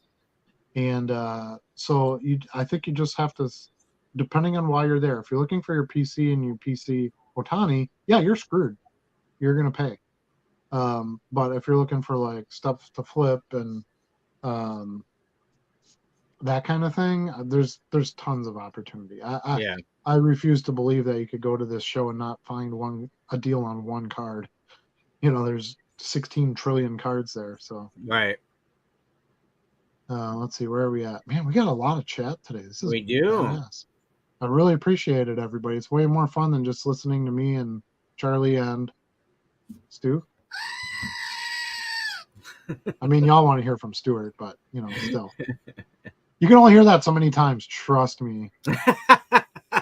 If that play button gets stuck, that goat it's gonna get ended soon. Did Luna make you play that over and over again when I sent you that? Yeah, recording? I play it for her once in a while, and she's like, "Play the goat, play the goat." She loves it. Yeah, I mean, he doesn't like a screaming goat, right? So, I almost feel like I have to get one now too, because like, what if you're not on the show one night, or you forget to take it to a card show or something like that? Like, we If you almost can need like find one, I don't know. There's there's only like one Stuart Stewart. squared or something. We'll Yeah. call him Stuart squared. Yeah, I don't know. Anyway, enough goat talk, I guess. I've spent plenty of money on cards under glass, well under 100% though, Yep. too. Just have to know what you're looking for and who to deal with. Yeah, that's also a good point. Is certain dealers are better to go to. You can get better discounts if you're buying bulk. Like, there's tons of ways to play the game. You just have to figure out, um, what's gonna work for you in order to get the deals. I don't know what's going on here. Hold on a sec. Okay, there we go. Sorry about that. I hit a button that I shouldn't have hit. Oh boy. Yeah, I know. Ethan is He's a my button nationals pusher, buddy this people. year. Right. He says can't wait to hit the big vendor with the $100 boxes in the corner again. 100. What he means is $100 boxes, not $100 boxes. Excuse me. That last one, people were walking away with full 4-row boxes really cheap because they didn't want to bring them home. Yeah, that's Yeah. kind of part of my goal this year. We're going to hit the boxes super hard on Wednesday. That's our Wednesday preview day. That's the only thing I do. Then we get Giordano's pizza because that's the greatest food on the entire planet. We eat on that for like 4 days. And then yeah, late Sunday we'll probably go get our panini boxes for our redemptions. That's another little side hustle. I'll share that with you later, Charlie. And then yeah, towards the end of that show, I'll try to go clean up what I can in the dollar box, just value box side if there's some decent stuff left. And a lot of the dealers, here's another tip. A lot of the dealers don't just put everything out that first day. A lot of dealers will have like a couple boxes that they'll put out Friday morning, a couple boxes they'll put out Saturday morning. They want some fresh inventory too to keep people coming and digging through the boxes. Yeah. So as long as you kind of get there, that's why that VIP ticket is so important, where you get in a half hour early. Each morning, if you make that your first stop and you hit some of those quality value boxes, you should find stuff every day, even if you didn't find it the day before. Let's see. Nationals definitely the most overpriced though of any show usually. Yeah, of course. It's the show. It also the dealers pay a lot of money to be at that show. So they're also looking at we got to cover table fees, which are much higher than other shows, and um, they respect to them, they got to get what they got to get too. If you don't like the price and you don't want to buy it, don't buy it. It's pretty Yeah. simple. Or go back on Sunday and see if it's still there. So one other Nationals tip, I did send out a Nationals tip video a few weeks ago, but I'm going to mention it here since we're talking about it. Make sure you take pictures of tables you visit that has stuff that you like, because there's like 550 tables or something like that insane there. So make sure you take a picture of the table number or the card next to the table number or something like that. So if you go, yeah, I don't know if I'm going to buy this card, I'm going to look around a little bit, and then you decide that's what you want, you got to know where to go back to get it. That's a great point. Because, like, when I go to a show, I usually make a lap around, kind of scope some things out before I settle at a table. And I don't think that would work at the National, right? Like, maybe a section at a time, but. Yeah, and I mean it again, it depends on what you're buying, but it's obviously more challenging like logistics wise because it's 320 some thousand square feet. The place is insanely huge. But that's also the perfect show to not buy from the first dealer because there's lots of other dealers. So if you do it, and I think it's not a bad idea, especially if you're not going to get the price on the card that you want to try to find it somewhere else. Just make sure you take a picture of or write it down, whatever you got to do, but try to have like at least go like it's in aisle 10, halfway down by the popcorn vendor, whatever. Try to get some reference because all of a sudden you're going to go, and it's like you said, you go down this aisle and then this aisle and this catches your eye, and you go down that aisle, and then all of a sudden you're like, crap, where am I? Where was that? Yeah. Where was that dealer? They all start looking the same after a while.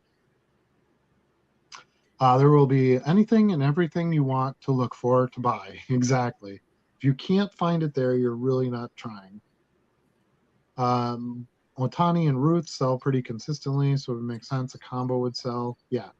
I think he was referring to your comment earlier. Yeah. Yeah. So what's odd is I've had that listed, over a month, and just now today, 3 of them sell. So it was a streaky thing. I would have thought that those would have gone quickly, and they didn't. But then all of a sudden, everybody wanted them at the same time, which is good for me. Yeah, the now cards they're kind of interesting. I bought some Erling Haaland soccer ones. He's the rookie goal setter, most goals by a rookie in a season, whatever you want to call it. Yep. They also won the Premier League title and the Champions League. They were very dominant this year. And Topps now threw a few things out for him, and I'm like, just kind of watching how some of the other now stuff is done. Picked up a few of those. I think they're super overpriced. It kind of made me mad when I ordered them because it's like they want what, not $7 as much margin you can make. Yeah. Yeah, I was like, come on, they're not fancy. There's no foil. There's no serial number. Like, I get it. It's print on demand. So I'm not expecting them to be like 10 cents or 5 cents or whatever their production cost is. But like, I don't know. It just seems super overpriced for what they could price it at. Cardboard Critters will be in August as he'll be hitting 3 different shops in Vegas. That sounds super, super fun. Yeah. You and I talked about that a little bit. I would love to do that at some point. Cardboard Critters and I talked about that. Yeah, Bree goes to Vegas every year for work. So I'm like, well, maybe one of these years, I'll go with her and I'll see if I can hit some of those cool shops. MD says, don't buy Lawrence, Fields, Otani, or Ellie. Pretty much. Yeah. I did pick up some Lawrence second year stuff at this last show, 10-cent box. I think a couple of Fields. I think if you're buying some of that stuff, you're okay because they do sell. I mean, they're sellers, so if you can get them for the right price. I picked up a bunch of Otani base, 10 cents, 50 cents, and I sold most of them already. Acuna. So there's nothing wrong with buying the hot player either. You just got to get the right price. Right. It's all about the price. Yep. Essentially, anyone the YouTubers are hyping up will be crazy next week. Young QBs by Rodgers or Mahomes. Yeah. Yeah. Yeah, I think that's what he means about that last group too. Yeah. Is kind of tying I into the hype. I mean, I think the important thing is to listen to Stuart because he's a YouTuber, but he's not gonna lead you the wrong way with the hype. He's more like the conservative investor. He's the zigger out of the zaggers, right? Or Right. zigzaggers. Right. So he's looking for those, not hype players at this time. So that's kind of what I try to stick to is I listen to Stuart and then kind of make a plan of action off of that. He hasn't steered me Yeah. wrong yet. So I don't know how you feel about that, Charlie.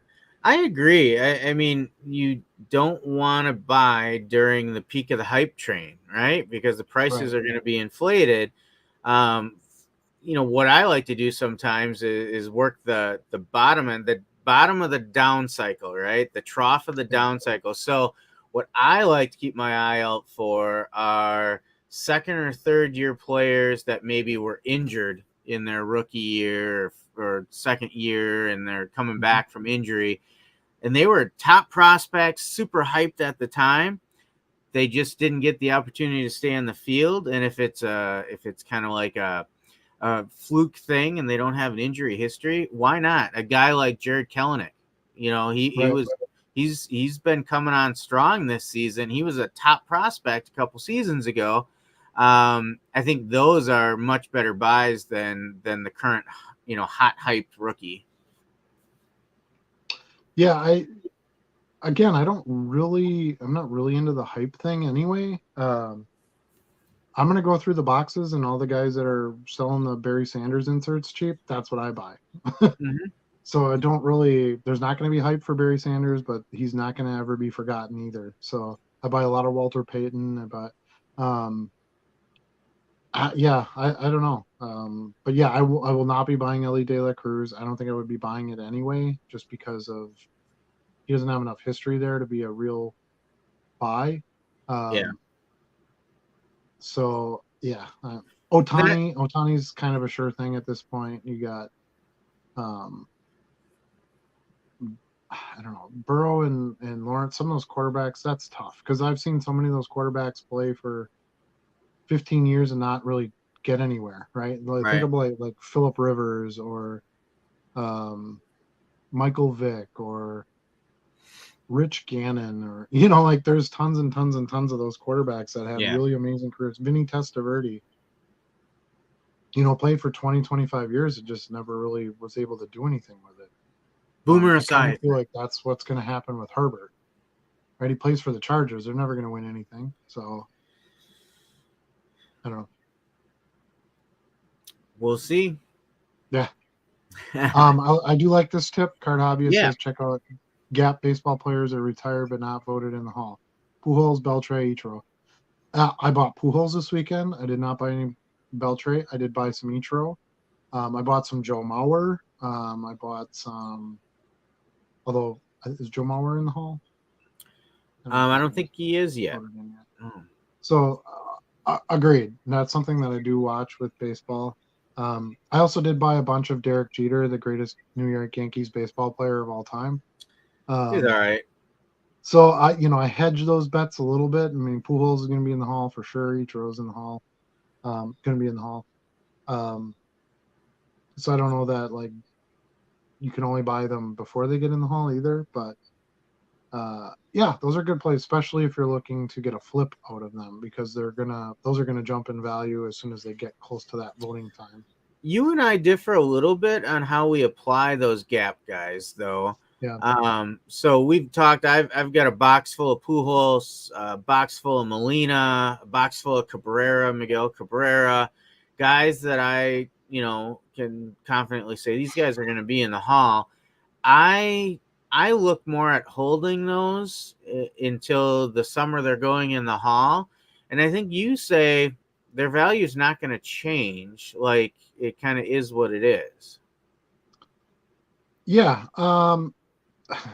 I guess I've looked at statistics of, hey, do the cards go up when a player is going to be voted into the Hall? And it doesn't actually happen.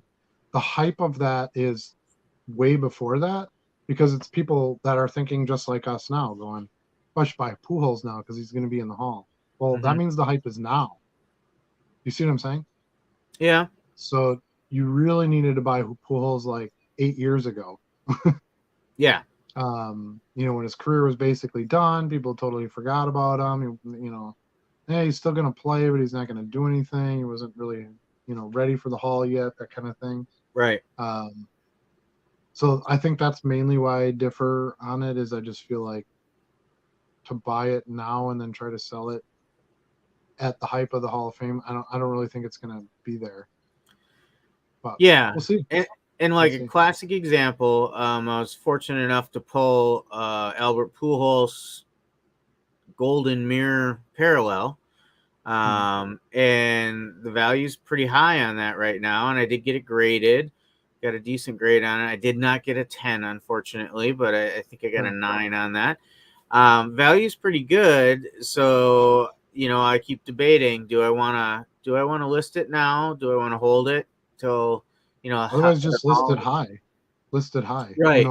If you haven't hit the hype cycle yet, and then that hype cycle happens, then you'll get the sale. So Yeah. I don't know. Yeah, there's lots of ways to do it. You just got to figure out what your way is. Ethan wants to know if I told Charlie about the Goonie stickers. So is there a block option on the comments? Nope. Nope. Just kidding. In fact, how do I give this? Oh, I'm gonna star this comment. I don't even know what that means. Come on. I started. Hey, it's my channel. Oh shoot. Response to Mauer. He's a veterans ballot guy. Mauer. Exactly. That's why I bought a Topps Chrome Mauer rookie out of a 10-cent box this past weekend. So I look even further outside of the chat of who's going into the Hall. Yeah. It's nice to have some of those opportunities. Just goes with friends on occasion. Why not the three of us go to Vegas and hit the shops and hopefully a card show? That sounds awesome. I'd be willing to do that. Fit that into the schedule at some point. Sure. That sounds super cool. Hey, if I go look at the starred comments, this is the starred comment. I don't know. What do you think? Oh, that came up again? Oh, yeah, imagine that. It's starred, so it must be like super important. Stuart's right. So it says on here, you can star important comments, so you remember to discuss them during your show.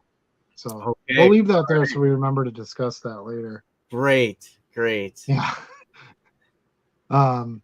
Yeah. So what about those Goonie cards? Did you hear about them at all, or? I heard you may have found a couple packs of those.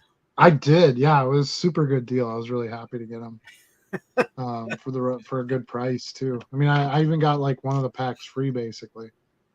So but in all seriousness, those were in great condition too, weren't they? Yeah, they're in really good. Yeah, they're in really good shape too.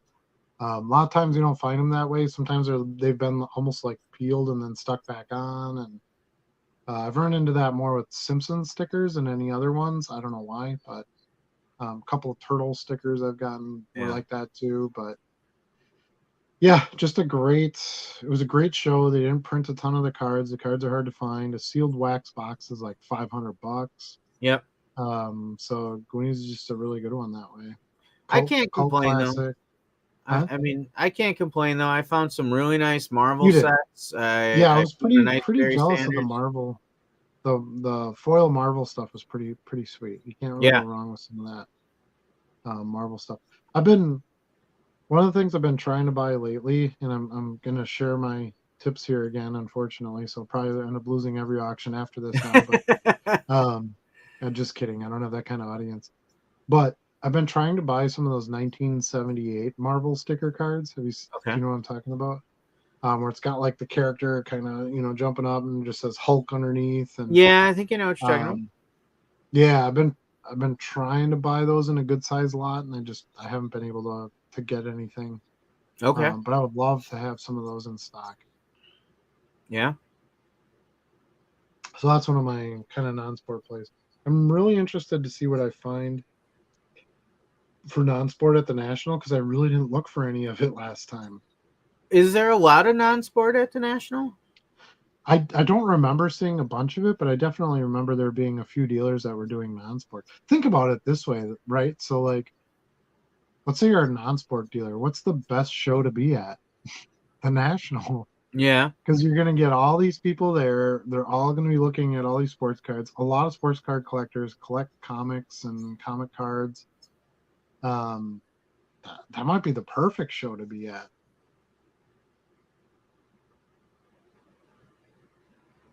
I'm a big fan of the 70s stickers, but even more the 90s, 1966 Donruss Marvel cards. Yeah, I actually have an unopened pack of the 66 Donruss. I don't know Really? how I managed to score that. I didn't realize like they mattered. And I, when I was buying all my non-sport stuff, I got a pack for a pretty good price. I think I paid 15 or 20 bucks for it Yeah. but for that, it was like a steal. Those are like 50 to 60 bucks a pack now. Okay. Yeah. If you can find them, but yeah, super cool cards. Unfortunately, my cards will never see the light of day, but the pack is cool too. That's one of the things I love about non-sport packs. The packs look so much better than the sports packs. Modern sports packs just have a picture of a player on it, Right. whatever. Older sports packs have this really terrible generic, caricature cartoon drawing of a guy holding a bat, Player. or Yeah. versus like the non-sport ones have like a scene from the movie or a cool piece of art. So I just think they're way better as far as a sealed. If you're keeping them sealed anyway, who cares what the cards are inside? Right. You're really buying the wrapper art Mm-hmm. more than anything else. So I think the non-sport stuff's way underrated. I think the prices on that stuff are gonna have a lot of room to grow. So even just from the investment standpoint, when I saw what I could get some of those packs for, I was like, yeah, this is a good time to buy something like that. Yeah. And they look cool on a display. They do. Fun to show off. So, what were our other topics? Do we have another topic to cover? Irving talked a little bit about promotions, I think. Yeah, just some more follow up on how your quest into promotions has been going, because it started off really strong. Just wanted to see if it's continuing, or if you found anything else on those. I'm starting to do a little bit more. I didn't select everything I have in my store and promote it. But a couple times a week, I just select a bunch and start promoting them. I feel like it is showing a boost in my views. And my sales have been stronger, but when I look back at what's selling, it's not necessarily just promoted listings, which is probably good for me. If promoted listings are bringing people to my store, and then they look around and buy something that's not promoted, well, that's a nice win for me. So I agree. Basically a little less than 30 days ago, I started doing promotions. It was probably like 20 days ago. I don't know exactly, but that feels about right. My last 31 days of sales, I'm up 64% in sales. That's pretty legit. So yeah, it's definitely worked. I've experienced the same thing as you. I promoted pretty much everything, but I have a ton of just natural sales, what I call an organic sale. Probably a little bit more than half is a promoted sale. So I'd say I'm at like 40% of my sales are, from my own store or existing customers or whatever. And I'm pretty okay with that. I think that's all right. You do pay, obviously, if you're promoting, you pay a little bit more to eBay then when it sells. But I also get a discount when I get a sale because I have the top rated seller plus Okay. discount I get. So I sort of feel like it doesn't offset it entirely by any means, but I sort of feel like, okay, if I promote at 5%, it's really only like 3% because I get a little bit off on my final value fees. Does that make sense? Mm-hmm. So I'm trying to look at the give and take portion of it. But I have to be careful. I think the biggest thing for me is as I'm getting offers or I'm sending offers, I have to consider not going as low as I normally would go on some of my offers because I'm going to have that extra charge in there. Right. But all day long, I have offers I'm getting in. Like even since we started the show now, and I just cleaned these out before we started, I have 5 offers to respond to, and I have 10 listings that I can send offers out on. And I like that constant activity. Those aren't probably all going to be sales, but I always want an opportunity to be able to sell something every couple of minutes, essentially. Right. If you're going to sell 200 cards in a day, you got to have some stuff moving. So as long as you're still making profit in it and you're getting the stuff sold, I get a lot more multiple card orders. So I feel like okay, I pay that because the promoted price is just a percentage of the sale. Right. But I'm saving on the extra shipping, the extra packing, stuff like that. And I'm just grabbing, like these 4 I showed earlier that I sold all in at one time. These all 4 are sitting in a drawer together. I just grab 4 of them and I ship them out. So it's good for time management, things like that. So yeah, I believe that the promotions are definitely working. So here's another stat. I'm not going to share my screen tonight. I don't know. I just don't feel like doing it, I guess, just for this little bit. But so you're just going to have to believe me, I guess. But my listing impressions are up to 22,219,266, which is an increase of 561.1%. Wow. So my listing impressions are banging. Like those are big numbers. My page views are up 69.2%. So I've seen some pretty drastic increases in some of those key measurements. So now you've been doing promotions for a while. Is that true? Yes, but in a very limited fashion, because early on it was really just about exploring it, trying to better understand it. I maybe had a couple here or there that I did. It's really just in the last couple weeks that I've kind of started to wholesale select a bunch of listings and just put them all out there promoted. Yeah, I think we discussed this quite a bit last time, but I just like the simplicity of I've either got promotions on stuff or I don't. Right. I don't like that's like, well, this player's gotten hotter. Are you going to go change all the prices? Unless I've got something significant that needs to be changed, no. If the card goes from $2 to $2.50, I'm not going to chase that down. Sure. It didn't sell at $2, and now if it's at $2.50 and I sell it at $2, great, I got the sale. Yeah. I don't know. So that one's kind of tough, I think. I mean, I currently have right now I have 53 listings promoted because I'm still I'm not so I guess I would say I'm not 100% sold on it yet just because of the extra fees. But I am warming to it, and I have sold some promoted listings now. I have one item in particular that's actually not a card. It's another collectible item. It's a box of Varga Girls bubblegum, actually.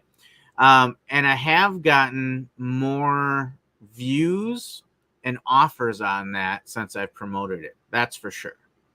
Well, one thing, so here's something, and I think I talked about this a little bit last show, but one thing that I was really pleased with is I sell a lot just at full price. Yeah. So when I wasn't doing the promoted, I would get more offers, or I'd have to send offers or something to try to get a sale. So it was like, okay, I'm asking $5 for the card. I got to send an offer at $4 to try to get a sale. Versus now, yeah, my promoted fee is what, 50 cents or something on that. But right. Instead of giving a $1 discount to get a sale, I sold it for that $1 more. So I actually get 50 cents more in my sale than I would had I not used the promotion. Okay. If that makes sense. Yeah. So I feel like, and we're playing a bulk game here, right? It's a volume game. If you're not getting sales, you don't make any, because 50 cents or $1 a card is great if you sell 200 cards in a day. Not so great if you sell 3 cards. You know, you can't pay any bills with that. So I feel like I need to use what I need to use to get my volume. And if half of my sales are still going to be organic or my customers buying things, I feel like I'm using all the best avenues I can to maximize getting production out of my sales. Right, right. And we talk about diversifying our inventory. I think there's something to be said about diversifying your sales model as well. Right.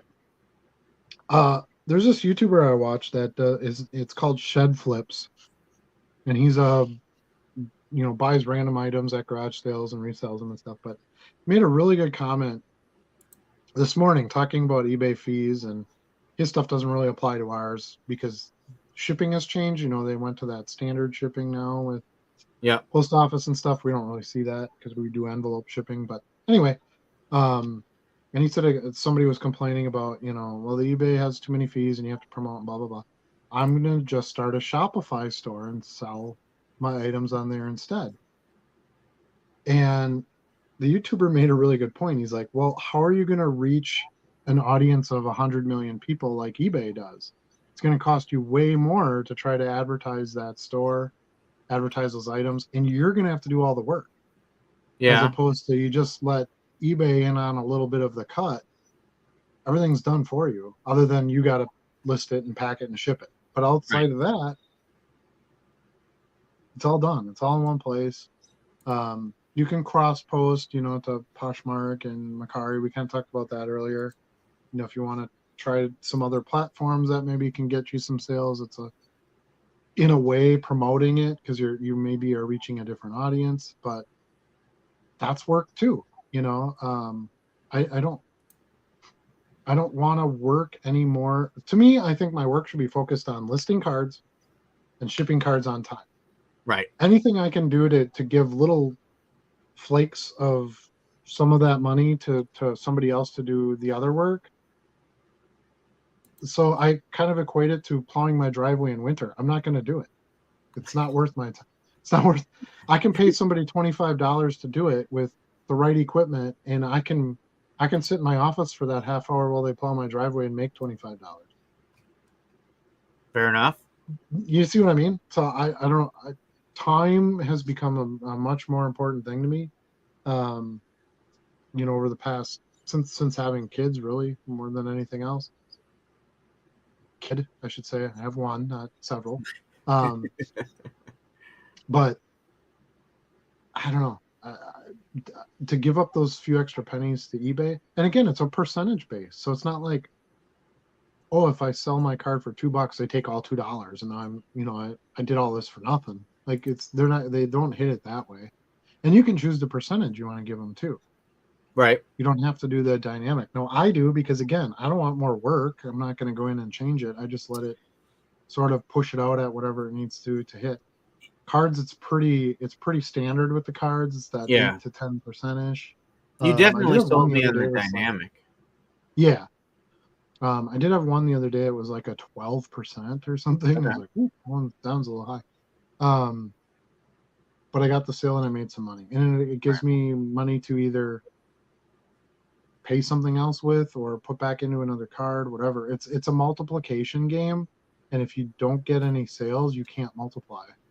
Yeah, that is true. So, and if they're gonna, like I said, they're gonna do the work, and all I do is keep doing my same work I was doing before with listing and shipping. I'm okay with that, I guess. Yeah. I mean, I sold 3 My Little Pony cards, so I mean, so I bought. I don't know if I ever showed you this, but I bought the box was already open, but I got an entire hobby box. Oh, pony cards. And I don't remember seeing that all the cards were in there. Like I said, they were open, so there's all these character cards that would have came out of the packs. There's a couple of like the foil card, parallels and stuff like that. Whatever came in the box, I got. I paid $38, which was quite a steal. For how well they do. There's these really cool like standee ones. So you remember like they did this with like football and basketball cards where like I'm not going to do it obviously, but you Yeah, punch you like her out. fold it, right? Yeah, so you punch her out, she stands up, you kind of fold it back, and then Yeah. the top and the bottom sort of clip together to help Mm-hmm. make it stand up. And it looks like she's on this little pedestal. These were one per pack, so I've got, the full allotment of those. These are some of the foil puzzle pieces and, just all that stuff. I got all the tattoos. I love a buy like that. It's so easy to make that kind of, if you can find them, it's pretty easy to make that kind of money back. Yep. Um, but you got to find a buyer. Mm-hmm. I think that's always the challenge. I know that this was a good buy and a good investment, but I need somebody to buy the cards from me. Right. At the price I need to get. Now those were promoted listings, all three of those cards. But the buyer bought 3 cards at once, so I save on my combined shipping. Paid full price for all 3 cards. Just went and checked them out, so I didn't have to offer any discounts. Mm-hmm.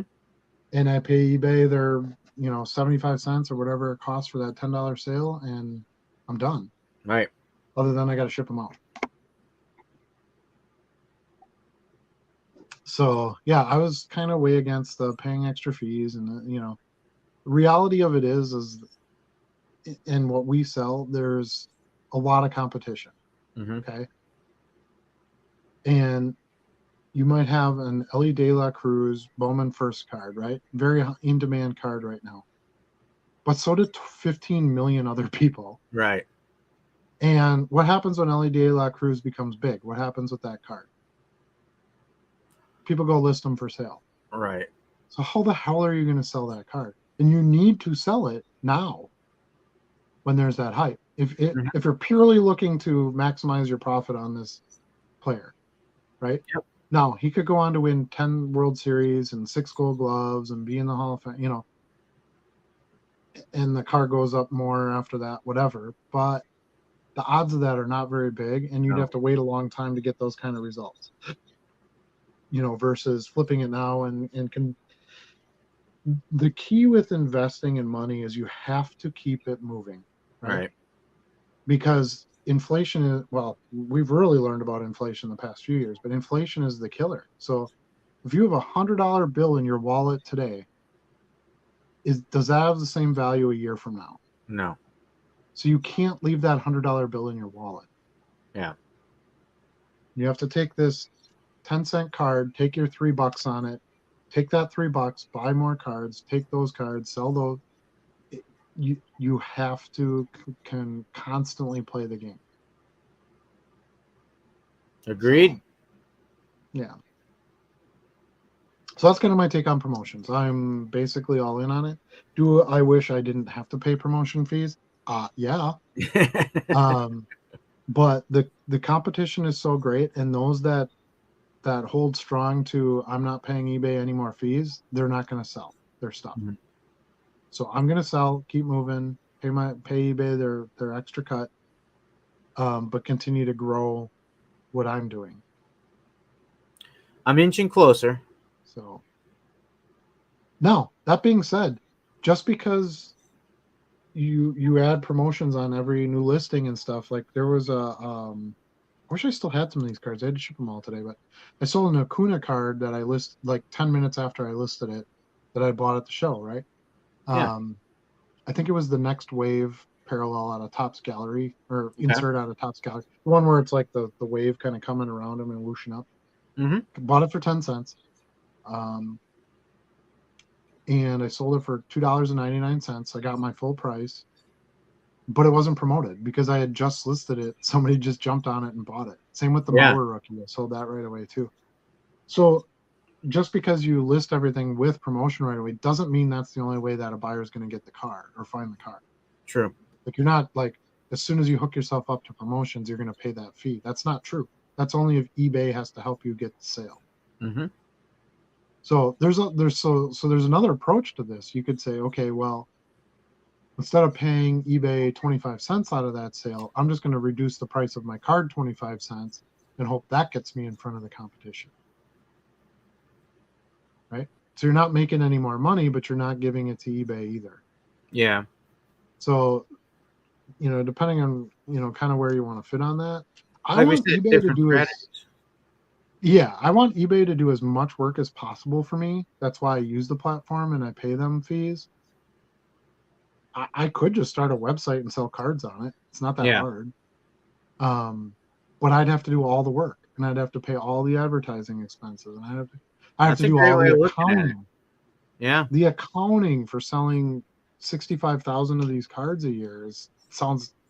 I mean, Sounds the daunting. accounting as it is with eBay doing most of the work is still a pain in the butt. So I don't know. You have I want to list and I want to ship,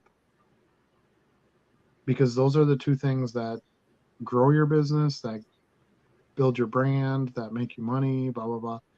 Anything I can do that takes away from anything I have to do that takes away from those two activities, to me, is the biggest cost. Yeah.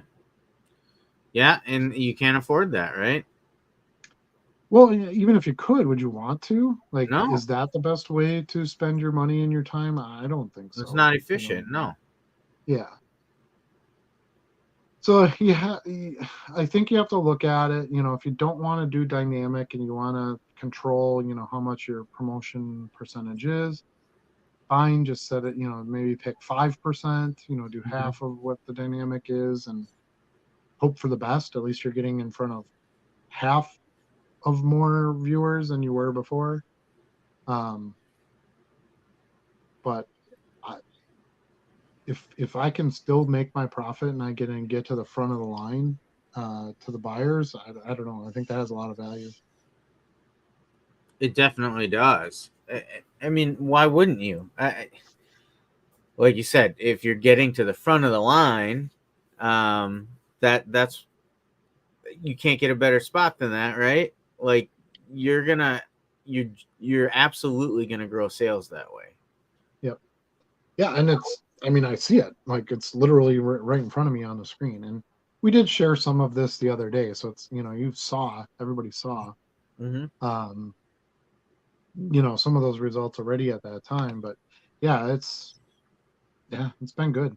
So Yeah, I'm gonna keep uh, adding a little more into it, and keep an eye on it. But I'm headed that way myself. and I have so much inventory. Like, I just want whoever's going to help me to sell it. I'll worry about getting 10% less if I can get 80% more in sales. Like, I Yeah, don't know. It seems like a pretty fair trade. And there are going to be those that are going to stick to that steadfast and say, I'm not going to do this promoted. And you have your small time sellers who aren't going to get in front of a lot of buyers anyway. right. Great. I don't have to worry about them. Yeah. So Well, what else we got on the agenda today? I don't know. That was about it. Did you want to show any of your pickups or anything from the show, or do you have any mail day stuff? No mailbags this week. My buying on eBay has slowed down a lot. It's been Yeah. mostly the card shows. And you caught me. So I had to move my office this week. We were expecting some company. So usually I've got my basement office where I do all my work from. And the other Gotcha. day I had to move it all upstairs to another room because we were expecting company for a couple of weeks. Sure. So my stuff is a little disorganized here. If you want to show something for a minute, I'll take a look and see if I can find some of my stuff. Yeah, I don't want to show a whole lot because like I said, I made a video of my pickups, so I don't want to, blow everything there, but Yeah. I'm going to show a few things. This is pretty much Charlie's favorite baseball player right now, Brandon Marsh. Um, this is his Topps Fire rookie. I mean, come on, look at that. Look at that hair flowing. And the Topps Fire is just fire, pun intended. So pick that up out of the 10-cent box. I really like the capstone cards. I kind of mentioned that earlier. I found this cool Adley Rushman with Buster Posey rookie out of capstone. I think they're not licensed. I get it. I understand all the downsides, but 10 cents for an Adley Rushman rookie. I was digging on that. Like I said, a bunch of cards I sold already, so those will be revealed in the video because they're all the cards I picked up are in the video, and then I'll put the sale on the screen. I did find another one of these Pit Crew cards out of Upper Deck. I mentioned this to Charlie at the show how I like these cards. There's a Jordan one and a Montana one. And they're kind of fun. They compare the athlete on the front, in this case Ken Griffey Jr., to some of the qualities or some of the comparisons to a NASCAR driver. I just thought that was really interesting. This is one of my favorite pickups of the day, 10-cent box. Got this Pujols Stadium Club red parallel, so a nice team color match there. Stadium Club stuff is just banging, in my opinion. I think this was actually out of the 50-cent stuff, which, of course, after my discount, I paid less than that. But this Emmitt Smith Ground Attack playoff card, but it's actually the promo version. There's no number on it. Okay. So these were put into like Tough Stuff magazine and stuff like that back in the day. So I'm digging on those. 10-cent box of Justin Jefferson, the Magnitude acetate card. You love your Justin Jefferson. Yeah, his stuff's going to be pretty big this year. He sells really well. Picked up a bunch of Rogers stuff for 10 cents. I looked this one up, and this is from Triple Folders. I really liked this card. It folds out. It's got the polar bear advertising on it. But it's got Ichiro. I don't know how well you can see this, but it's got Ichiro and Miguel Tejada on there. I did look at an open one up. This one is like they're sticky to hold both sides down, and the sticky is still there, so I don't want to peel it apart. But okay, I did see pictures of one opened up. I thought they were pretty cool. It goes back to that previous comment. Ichiro, I think, is super underpriced and underrated. Here's another Ichiro, Topps Chrome base in his legendary stance. Yep. Is that not an amazing card for a base card? It is, yeah. That's solid gold right there. Picked up some Ripken, some 10-cent Kaepernick.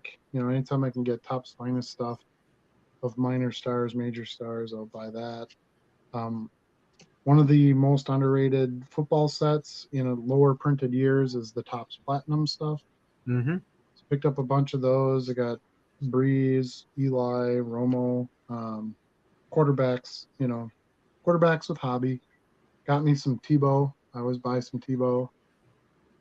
So just that kind of stuff. It was a really good show. A couple of really good dealers. That dealer right before the Goonies cards had a really solid 10-cent box. I was able to combine that with a bunch of vintage $1 top loaded stuff and some buy two get one, or no, 2 for $1 top loads. Some nice added value with the top loads there, and got a really good price from him when I bulked up. And then that dealer with the first time he ever did a show, and he had all these boxes of like 2012 cards and 2013 cards, and you just don't see that stuff. So lower printed years, lots of stars and minor stars. Perfect. I love that kind of stuff. And he gave a good deal too. I think my total ended up, I'm not sure if this was in the episode or not, but video or not, but I think my total came up to like $16 or $17, and they got them for $12. So, I mean, we paid what, 7 cents a card, something like that. Yeah. A Drew Brees shiny, less printed, more premium brand card for 7 cents. Surefire Hall of Famer. That's another one. We were talking about buying guys now that aren't there yet. Yeah. Brees will be in the Hall of Fame in 2 years, I think. 3 years. That's another no-brainer. So, that's the kind of stuff that I picked up. I thought it was a really good show. Yeah, I enjoyed it quite a bit. My boys enjoyed it. So I've got some of that non-sport stuff that I picked up. This was a 72 card set, I think. Yeah, 72 card set. Marvel. Let's see. I might have to turn off the background here. You'll see my my new temporary office here tonight. Nice. Got a little light behind me, but yeah. So little Silver Surfer there. Yeah, those cards Nice. are awesome. Yeah, nice finish on these cards. I think that's Galactus, if I remember my Marvel. Nice. That is Yeah, Galactus. Yes. yep. A couple more of him. Let's see here. Silver Surfer again. I mean, I love the finish on these. If I can get the right angle. Mm-hmm. So here's one. You think about the Panini parallels these days. This looks like something that would be right out of their collections. That kind of cosmic parallel, right? So all 72 of these are that kind of finish, and they're just honestly they're just beautiful cards. I mean, I think this is. I would have bought those. Here's Thanos. Everybody knows Thanos from the recent movies. Oh yeah. Yep. So really nice collection there, and then they had two smaller collections as well that I picked up. And this was the same dealer. He didn't have a lot of non-sport because that was the dealer with the 10-cent and quarter boxes of baseball you had there too. But here's a smaller set. This is a 9-card red foil X-Men. Gosh, my light's so bright. I apologize for that. Let's see if I can fix it a little bit. No second camera tonight? No, I didn't have a chance to set that up. There we go. Now you can kind of see it a little bit. Yeah. So it's got the red foil print on it. Here we got Cyclops and a couple of the others there with So X-Men. I do enjoy the X-Men. This is Colossus, I think, is his name. He was all steel, right? Yep. Colossus. And then, I feel like this is like the perfect card because you got Professor X and the X-Men around him there. So that was a nice little set. And then there was one more. What did you pay for those? It was all part of a bundle. That I ended up paying a little bit more than a quarter a card. Yeah, so that was one of the higher end ones. What it really ended up doing is I got all these Marvel cards, and then I got all my sport cards for free from that dealer. Yeah, that works. Yeah. Doom, a set of Doom 2099. So those again, really nice color on those. Those really pop. Vulture, Ravage, kind of like those are pretty awesome. Yeah, a roster set. Fearmaster. These guys I wasn't as familiar with, but when I bought the other ones, I'm like, I gotta finish it out. Spider-Man 2099. So that's cool. Punisher. So this is all those multiverse ones, right? All the different timelines. The Specialist. Deathstroke, Strike, I think his name is. I'm not as familiar with this one. I wanted to say Deathstroke, but that's different. That's DC. Yeah, and Tiger Wild. So, yeah, I feel like those are some premium, sets there. Yeah. I think I'll be able to move those pretty well. And then the other thing I bought, just kind of going off of the hype with the new Indiana Jones movie.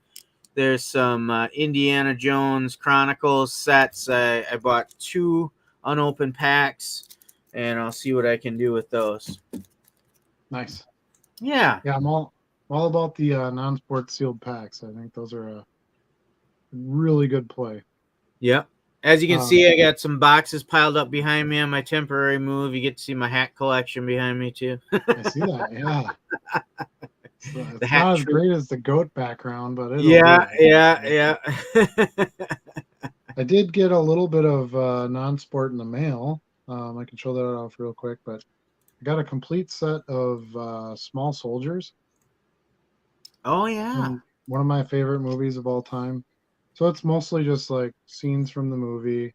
Um, some of the cards that I really like are the character cards. So there's a card for each character. So there's Archer. Um, this guy, Ball in the Rocks guy. I actually collect these action figures. I have almost a complete set. So the movie means something to me too, which is kind of fun. Obviously, I'm gonna buy these to flip, but here's all the main actors and stuff. So, Nice. yeah. So, Inkworks, nice brand. That made stuff.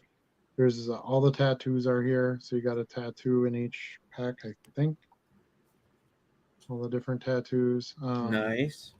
So I got that. I think I paid $5 for it, so it was a pretty good deal. And then like $3 shipped. And then I bought yet another Simpsons set. Who knew they made so many Simpsons cards? But Yeah. I found this really cool set. It's called the Anniversary Celebration, and it's got some really nice art to it. There's a bunch of different inserts. There's this Decade of Dough set. Decade of Dough. Dope. So it's got all these different like TVs. It's Homer passed out watching the TV, and it's a bunch of different scenes. They're kind of cool. Yep. There's like a nude set in here, which is kind of weird. This is they have these kind of like artsy character cards. Like here's Marge, Grandpa, Homer. I thought that was cool. You can never really go wrong with like the characters and stuff. What's the other ones in the set here? You got quotes, then you got like the offshoot characters. So you got Krusty, and you got Itchy and Scratchy, and Flanders, and Apu, and Otto Man. Otto. The groundskeeper Willie. Like those guys aren't really in other sets, so I think they're pretty cool. And then there was one thing that intrigued me. Trying to find it right now, there was a tool that came with them, and it just says decoder thingy. Okay. You can see that.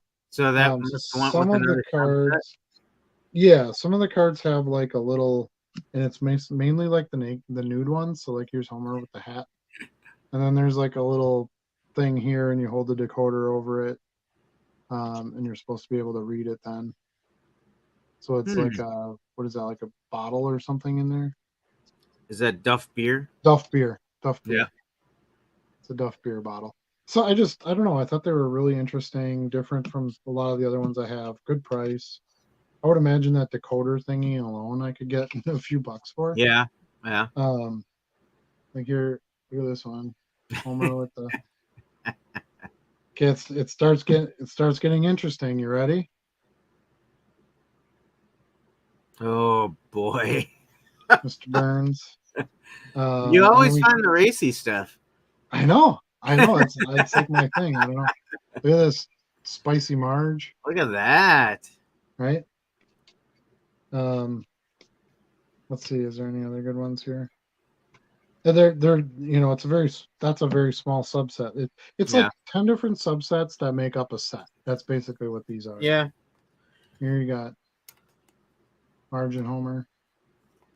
And then you got like these like hipster ones. So you got like Bart with the bongos. You got Lisa, of course, with her sax. Yep. Mm-hmm. You got Maggie snapping to the beat there. Yeah, very cool. Very cool set. I haven't seen those before, and I thought that's a good one. I like to pick up the non-sports in sets. I think that's a very economical way to do it. And yeah, you can kind of list them, and they sort of get plucked here and there, as completists want them. Or that was the other nice thing about the ones I got is he had them all in these nice cases. So these nice hard cases, which I didn't have to dig through a bunch of cards. I don't have to, individually store them anywhere and keep them all together. They're all packed together for me. Yeah, and that's kind of how these came too. They were just sort of packed together as a nice Yep. complete set, and so I'll just go through and list, sell similar and just change a little bit of details on each one. Mm-hmm. Same thing with the small soldiers. They're all in numerical order, so I'll just put them right in my stock drawer that way. It'll be super simple. Yep. So two brand new non-sport sets with hobby. I don't know how well the small soldier stuff will do, but it's a small investment, and I think they're cool. So Right. anytime you get the inserts with the set, it's pretty much worth it because Mm-hmm. you're going to get a couple bucks a piece for those alone. Yeah. Let's see. Fallen Prime, Adam. What are some of the things besides the dollar boxes you were looking forward to at the National Wildcard booth? Mini redemptions, PSA, whatnot. Anything you will avoid? Yeah. Obviously the value boxes are numero uno over everything else, but yeah, I have a few cards I really want to get graded. So PSA is kind of an essential stop. I have to decide if I'm going to be patient enough to be in the line. That's the biggest one with that one. Yeah, the redemptions thing. Yeah, I'm not going to talk about that too much because it's something I do different. But yeah, Ethan, you know all about it, so that's something that we'll team up and take on. Wildcard booth, absolutely. I'm friends with the CEO. I send them texts once in a while. I like their products. I think the NIL market's going to explode since all the players have their own licensing now, and they just make cool cards and good value. Like you can get some nice autos and stuff like that. I got that free box at the last national of packs. It was a national exclusive hobby box, and I got a one. And this was when they were rookies, of course. I got a 101 Mac Jones and a Trevor Lawrence auto Wow. in a free box. I mean, I sold the Mac for like 375, and I still have the Trevor auto. I held on to the right one. Let's just put it that way. But yeah, anything I will avoid. Probably like some of the auction areas, the breakers room. Might pop through the breakers room at some point just to kind of see what's going on. But I don't know. I just don't really do any of that stuff. Yeah. I don't do a lot of the big trade nights outside the show. I'm not really a trader. I don't have stuff to trade. Like no one's going to want to trade for my 50-cent Barry Sanders card. So I think trade nights are awesome. I think they're great. It's a good way for people to connect. Good way for people to deal cards without having to have a dealer space. But yeah, it just doesn't really do anything for me. But yeah, those are kind of the things I'm looking forward to, and kind of the things that I probably won't really participate in. Yeah. Yeah, Archer was the greatest. Completely agree. When you buy those non-sport sets, do you list each card in its own listing, or do you create a variation listing? Great question. Oh boy, variation listings are back. I've never done a variation listing. From my perspective as a shopper, I hate them and I don't buy from them as a general rule. So no, I don't list that way. Would a set of non-sport cards be a good candidate for doing a variation listing? Sure, if that's how you want to sell them. Sure. I would rather do an individual listing, depending on the set. I'll go look and see what sales are. Like, for example, for the small soldiers cards, if there's no real good examples of single card sales, I'll probably just put them in like lots of 12 and sell them for a few bucks because I can ship them, 12 cards for the 84-cent, the 2-ounce envelope rate. And it will allow me to sell them in chunks as opposed to having, Sure. one or two cards get plucked and the rest sit around. And then, all the main character cards and things like that, where I know I can get better sales out of them versus like the shots, in the movie or whatever, probably won't do as well. the tattoos, those are the inserts, that kind of thing. Those I would list individually, and then just like the regular base cards, not as much. The header card I'll list individually for more money. So that, to me right now, I haven't comped these. I haven't seen what kind of sales there are for those. If they do much better than I thought they do, sure, I'll list each one individually and let them go. Sonic the Hedgehog, I would not sell those in lots. I do very well selling those as individuals. So it's not quite as straightforward as, I always sell them this way. Turtles, I love the sticker cards out of Turtles. I sell those really well, but the regular cards don't sell that well. The main character cards do. So like card number 4 is Donatello, for example, and it's his very first card. So I sell that individually. Back to the Future, Empire Strikes Back cards. All the Boba Fett cards in that set I sell as individual cards because they're Boba Fett rookie cards. Any of the stickers, that kind of thing. But then maybe a bunch of, ironically enough, I think I only pulled one right now because my dog was in the way. She was in here observing while I was pulling orders. But I sold this dashing Han Solo. Look at that. Then that buyer came back and bought like 4 or 5 other just basic cards. Now those are vintage; they're 77, so I sell all those individually. But it's really hard to give an answer of like, how do you list each one, because it's And we've but talked variation listings. No, I do not do variation listings at all. Yeah, and we've talked about that before. We both kind of agree on that. And I actually shared a story with you yesterday, Adam, about this time last night. I had a Derek Jeter variation listing out there for a couple of months. I finally ripped it apart last night. I think I had 4 cards still left on the variation listing. I ripped it apart, listed all 4 of them individually, and already sold one of the cards this morning by the time I woke up, and I'm shipping it out today.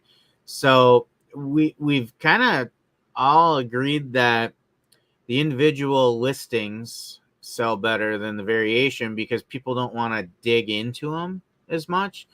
And we also talked about the pros and cons of kind of what it does on the cost, the price when you're doing searches and things like that. Like they're more hassle for some of those things. Mm-hmm. And it takes a lot longer to get them listed that way too.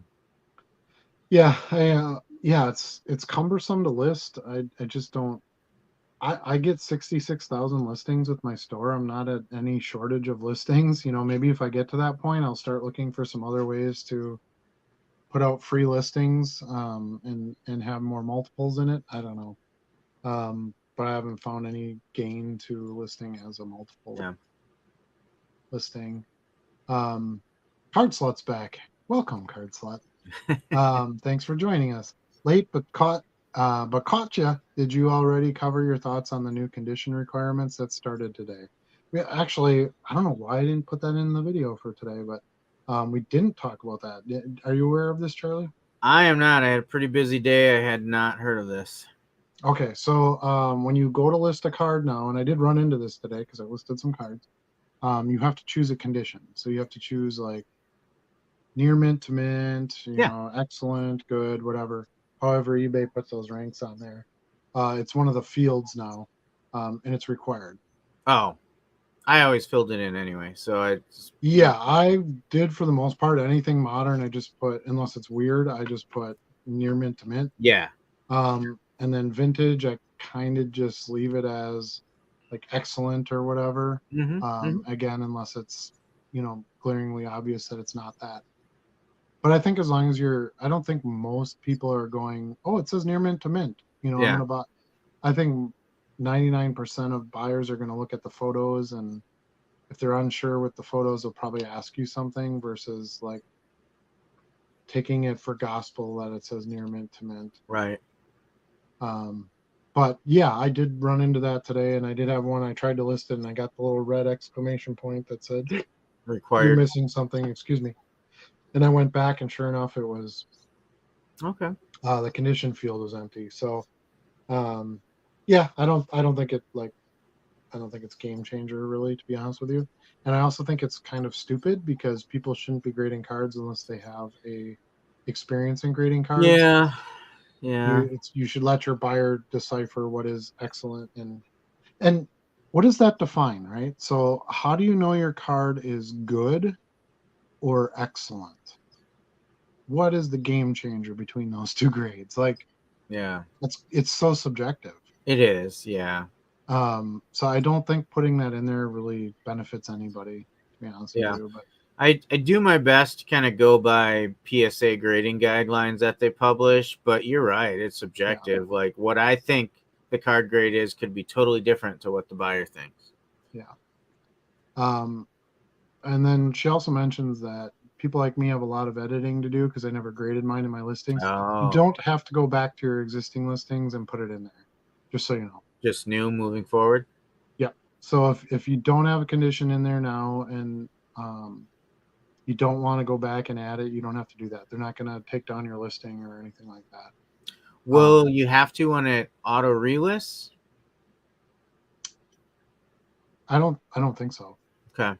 Because it's not writing a new listing or anything doing that. Now, if you do end listings and sell similar, maybe, because it might not let you list it then. But that might be your time to go try to make that correction if you want to do that too. Okay. Do it that way. But yeah, they don't end a listing just because there's a new field in the listing requirements. So doubtful I'll be going back to my 29,000 listings and checking each one of those. As we all have discussed earlier, I'm lazy and I don't do any of that stuff. So whatever happens, happens. I think the chances are even less than doubtful for you doing that. Yeah, they're extremely less than doubtful. They're like 100% new. Right. So that's it, I think, for tonight, huh? Unless you got anything else to add, Charlie? No, I think that's it for me. A little off kilter tonight with my office move here and streaming in straight off the practice field, but had a good time. Good discussion in the chat tonight. That was great to see. Yeah, we definitely had a lively audience. We had many viewers tuned in regularly through the whole show, so we really appreciate everybody participating and jumping in and having some conversation, and hopefully you enjoyed the show, and we'll be back again next week maybe. That's kind of where I have to sit with that one. I think no matter what, I'd jump on and do a live. I just don't know how long it'll be, and what kind of solid content we'll have out of it. It might just be a little bit of chat of the day of the national, and we'll leave it at that. I don't know. We'll see. Yeah. Because I'm gonna have a lot of other film and editing and junk to do too. So, but yeah, great show. Thanks again, everybody, for joining us. And it might be a short video next week, but I'll do my best. If not, Charlie can hold up the show himself, I'm sure. So if he wants to do that, he could do that. Him and Stuart, I should say. Yes, Stuart will produce. Yes, he makes better videos than I do anyway. We all know that. So he makes better audio, that's for sure. Yeah, He's got the audio down. So, but anyway, that's it for tonight. We got about 2.5 hours in, so I think we've done what we've come to do. Card Slut appreciates the background as well. So I think everyone did. I was pleasantly surprised with Stuart joining us that way today. Grab the goatee there a little bit. Yeah, you gotta. Yeah, right. Kind of match him maybe a little bit. So, all right. Take care, everybody, and we'll see you again soon. All right. Peace out.